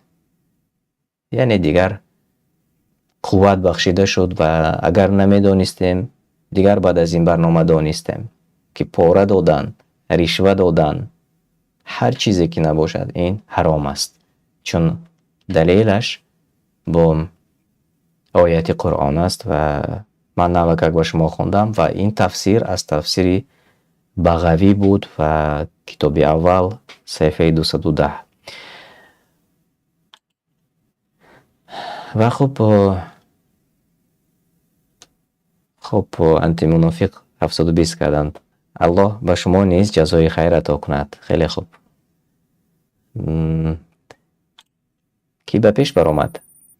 ихтиёр, Баҳодур, Умар, Нуралӣ ва Саидалӣ, онҳое ки дар ҷойҳои пеш ҳастанд. тамошобинони азиз, аз мондани лайк бахилӣ накунед. аз шумо хоҳиш мекардам, онҳое ки фаромӯш карданд, лайк монед ва онҳое ки фаромӯш карданд, ба дигарон фиристед. чун аксарияти шумо ютуб каналҳои хуб доред, тамошобини зиёд доред. дар савоб шест ва агар тавонед ба дигарон падилитса кунед, то ки дигарон низ моро тамошо кунанд. аллоҳ шумо розӣ бошад. ва саволи 6. шартҳои воҷиб гардидани рӯза кадомҳост? солим, муъмин будан, солим аммо дар сафар будан, танҳо дар пирӣ, ислом, булуғ ва ақл. шартҳои воҷиб гардидани рӯза кадом аст? инак ҷавобҳои шумо. бале, эфир якчанд сония қафотар аст ва аз ин хотир 30 сония ман вақт додам ва 20 сонияи он барои шумо аст. шояд 10 сонияш, 7 сонияш аз он шумо аз он аксарият бохт мекунанд, аммо 20 чанд сония аз они шумо аст. ва хуб, 11 нафар ҷавоби дуруст гуфтанд. ман дар дохили чат нигоҳ мекунам. Салмони Форс ҷавоби дуруст гуфтед ва Баҳодур Ашуров ҷавоби дуруст гуфтед. Исматулло бале ҷавоби дуруст гуфтед. Умар Халид ҷавоби дуруст гуфтед. Қуръони Карим низ ҷавоби дуруст гуфтед. 7 нафар гуфтанд солим ва муъмин. бале, солим ва муъмин будан бояд рӯза дошта шавад, аммо шартҳои воҷиб гардидани рӯза ба инсон, яъне ислом овардани инсон, дар ислом бошад, яъне калимаи шаҳодатро гуфта бошад ва ба балоғат расида бошад ва ақли солим дошта бошад. ана ҳамин 3 шарт аст ва инро мо аз истифодаи фиқҳ, китоби фиқҳ гирифтем ва ҳар касе ки боз мехоҳад зиёдтар маълумот пайдо кунад, мо иншааллоҳ ният дорем дар моҳи Рамазон сабти аудиоиро мустақиман дар шабакаи Қуръон дастурамали инсон пешниҳодатон кунем. иншааллоҳ шумо боз маълумоти зиёд пайдо мекунед ва мо ба нақша мегирем вақтҳои саҳрӣ ва вақтҳои ифтор мо барномаҳоро пешкаши шумо иншааллоҳ мекунем. ва бори дигар ҷавоби дурустро такрор мекунам, чун аксарият мегӯянд ки такрор кунед ҷавоби дурустро. ислом овардан, яъне ки калимаи шаҳодатро гуфтану ба балоғат расидану ва ҳамчунин ақли расо доштан барои воҷиб гардидани рӯза аст, яъне шартҳои воҷиб гардидани рӯза. Ки ба пеш баромад? Умар, Нуралӣ, Муҳаммад, Ихтиёр, Баҳодур, онҳое ки дар ҷойҳои намоён қарор доранд ва Муборак низ ба пеш ҳаракат доранд. Пай ҳам ба 6 саволи мо ҷавоби дуруст гуфтед. Аллоҳ ба рӯзае ки ниёз надорад. муъмини намозхон, шахси саховатманд, дурӯғгӯй ниёз ба ҳама дорад. Аллоҳ ба рӯзае ки ниёз надорад. ва ҷавобҳои шуморо ман интизор ҳастам. вариантҳоро шумо дидед, чати мо хомӯш аст. ҳикмат ҷавоби дуруст гуфтед. аввалин шуда дар чат. ватан че ҷавоби дуруст гуфтед. хеле хуб. Баҳодур Ашуруф, Хистеварз ҷавоби дуруст гуфтед. Кӯлоб ҷавоби дуруст гуфтед. Музаффар Раҳимов ҷавоби дуруст гуфтед ва 22 нафар дар дохили барномаи мо низ ҷавоби дуруст гуфтанд. бале, Аллоҳ таоло ба рӯзаи дурӯғгӯй ниёз надорад ва инро мо аз истифодаи ҳадиси аз китоби Боқи Накӯкорон таҳти рақами 1241 гирифтем. Абу Ҳурайра, Аллоҳ аз вай розӣ бошад, ривоят аст ки пайғамбар саллаллоҳу алайҳи ва саллам фармуд: касе ки сухани дурӯғ ва амал ба онро тарк накунад, пас Аллоҳ таоло ниёзманди он нест ки хӯрданӣ ва ошомидании худро тарк кунад. яъне аз дурӯғ гуфтан ва амал кардан ба онро нест накунад, Аллоҳ таоло ниёз надорад ба гушнагии вай, ниёз надорад ба ташнагии вай. ба ҳамин хотир ин ҳадис, бо ин ҳадис мо далел меоварем ва мегӯем ки рамазон рӯза доштани шахси дурӯғгӯй ва агар тарк накунад дурӯғгӯиашро, Аллоҳ таоло ниёз ба рӯзаи вай надоштааст. ва биёед бубинем ки ба пеш баромад.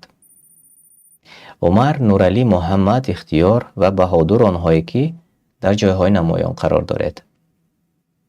Алӣ низ 3 зина боло баромадед. Табрик мекунам шуморо.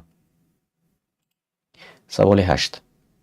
аз фаромӯшӣ рӯзаашро хӯрд, рӯзааш шикаст? Савол. бале, кафорат лозим аст. бояд ки рӯзаашро тамом кунад. пайи ҳам 6 моҳ рӯза дорад. тавба кунад. кадомаш дуруст аст? фикр кунед, баъд ҷавоб гӯед. аз фаромӯшӣ рӯзаашро хӯрд, рӯзааш шикаст магар? хуб, ҷавобҳои дурустро ман мебинам. ҷавобҳои дурустро мебинам. хеле хуб, хеле хуб. Умар ҷавоби дуруст гуфтед. Қудратуллоҳ Ҳасанов ҷавоби дуруст гуфтед, вале ман хостам ки аз он варианте ки мо истифода кардем, аз он истифода мекардед. албатта ки не, вале бояд чӣ кор кунад? бояд рӯзаашро тамом кунад, яъне давом диҳад. ва далел ба ин аз Абу Ҳурайра, Аллоҳ аз вай розӣ бошад, ривоят шуда ки пайғамбар саллаллоҳу алайҳи ва саллам фармуд: ҳаргоҳе яке аз шумо фаромӯш намояд ки рӯза дорад ва бихӯрад ё бинӯшад, бояд ки рӯзаашро тамом кунад. зеро Аллоҳ таоло ӯро таом дода ва сероб кардааст. яъне ки вай аз нодонӣ, аз фаромӯшӣ нӯшид ё ин ки хӯрд ва бояд ки давом диҳад, тамом кунад рӯзаашро. чун мувофиқи анамин ҳадисе ки мо навака гуфтем аз Боқи Накӯкорон зери рақами 1242, Аллоҳ таоло вайро ё нӯшонидааст ё ин ки таом додааст. яъне ин як неъмат аст. боз خیلی خوب. و 9 نفر جواب درست گفتند در داخل برنامه ما میبینیم که این لحظه جاهای عوض میشود شاید. بله واقعا این گونه. محمد و جای اول برآمدند، اختیار، عمر، بهادر و عمر آنهایی که در جاهای نمایان قرار دارد. تبریک میکنم شما را. سوال 9. بهترین نماز بعد فرض کدام است؟ سنت ظهر، سنت عشاء یعنی خفتن، نماز شب، نماز استخاره. بهترین نماز بعد فرض کدام است؟ جواب های شما.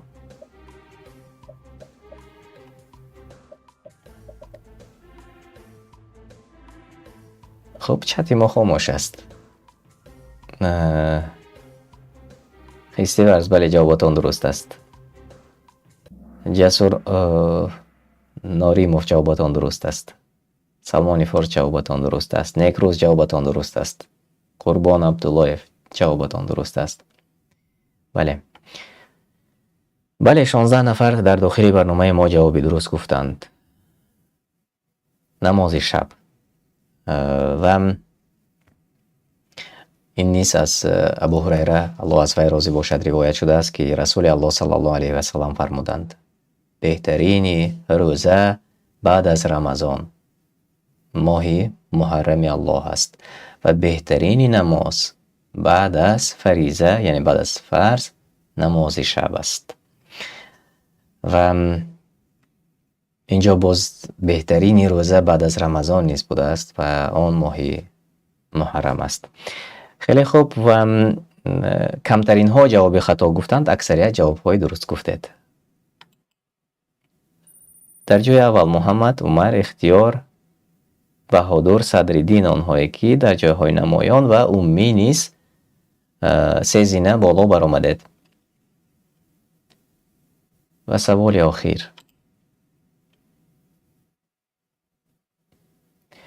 روزه روزداری که تمام روز خواب میکند قبول میشود؟ نه قبول نیست. بله باید چنین کرد. قبول اما این روزه پره نیست. بله روزه اش کامل. کدامش جوابی درست است؟ روزه روزداری که تمام روز خواب میکند قبول میشود. چت ما کمی خاموش است. جوابی پره اگر می نوشتید خوب بود، یا اینکه رنگ رو می نوشتید من قبول میکردم. چت حکمت جوابی درست گفتید. بله قبول است اما این روزه پره نیست. یعنی همینش درست است. روزه روزداری که تمام روز خوب میکند قبول میشود. کامل نیست یعنی پره نیست. 10 نفر گفتند که کامل است و کمترین ها دیگرش را انتخاب کردند. 1 نفر گفتند قبول نمی شود. نه البته قبول می شود اما روزه پره نیست. خیلی خوب. خیلی خوب. داخلی چت ما مظفر رحیموف جوابی درست گفتید. رنگ رو نوشته کردند. بهادر اشرف جوابی درست گفتید. بله خب خیلی خوب. خیلی خوب. و انتی منافق نیست جوابی درست گفتید.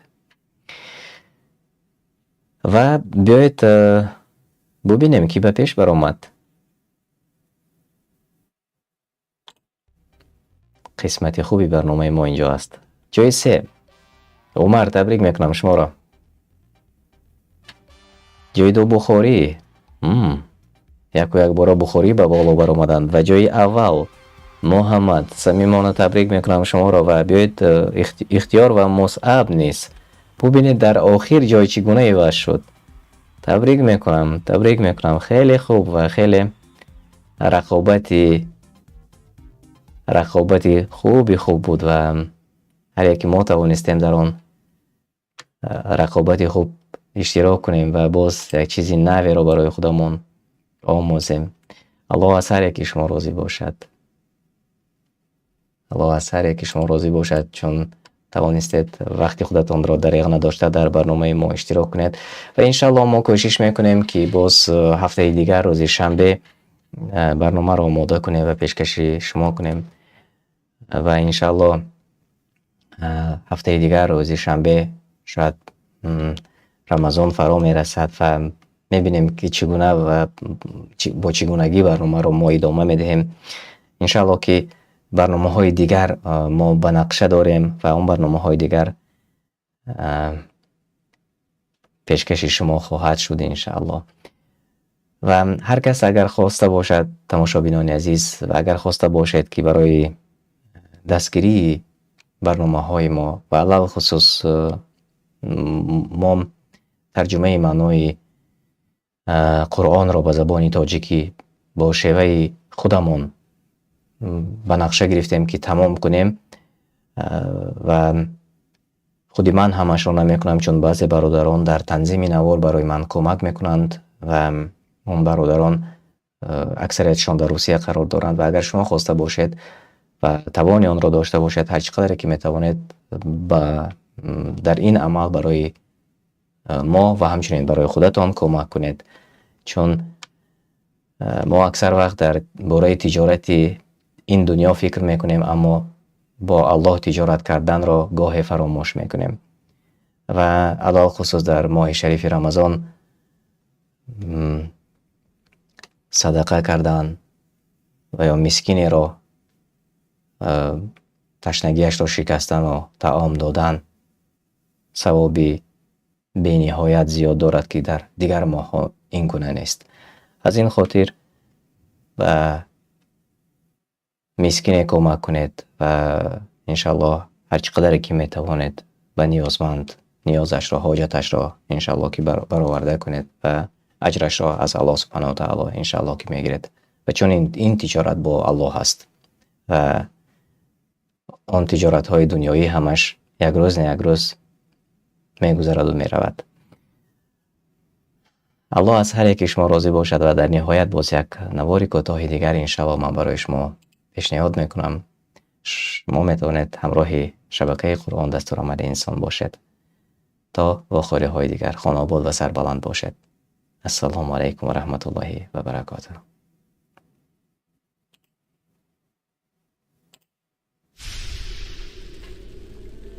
ای فرزند آدم، ای عبدالله، اگر بدانید که در زیر تحت نظری نواربردار قرار دارد، بیشک کوشش میکنید با میل تمام همه خصلت‌های خوب خود را به نمایش گذارید. زیباترین لباس را اختیار میکنید، مقبولترین رفتار خواهید کرد و از صادر کردن خطای البته میترسید. بله میترسید که خطای سر زند، چون که او را همگان تماشا میکنند. بعداً کوشش هایتان بی جواب میمانند. اما از الله خود که نوار برداری بالاترین و اعلا است که نوارش یک لحظه هم خاموش نمی گردد، ثبتهایش تا روز قیامت نگاه داشته شده، کاهش نمی یابد و از روز به دنیا آمدن تا روز مرگ یگان لحظه از مد نظری نوار برداری الله دور نمی گردید، نمی ترسید. لباس زیبای پرهیزگار تقواست، آن را اختیار نمی کنیم و از تحت نظر تماشابینی بالاترین و اعلا قرار داشتن اندیشه نمی کنیم. حال آن که به هر یک عمل خیر با درجه ها جواب خواهیم گرفت و برعکس عمل جزا خواهیم گرفت. ای فرزند آدم، ای عبدالله، باقی قضاوت برای هر یک ما. با شبکه تلگرامی ما داخل شوید و شما از اولین ها شده MP3 ترجمه معنای قرآن را دسترس میکنید و همچنین در ویکترین آزمون های ما نیز اشتراک میکنید. ما با هم پیش می رویم.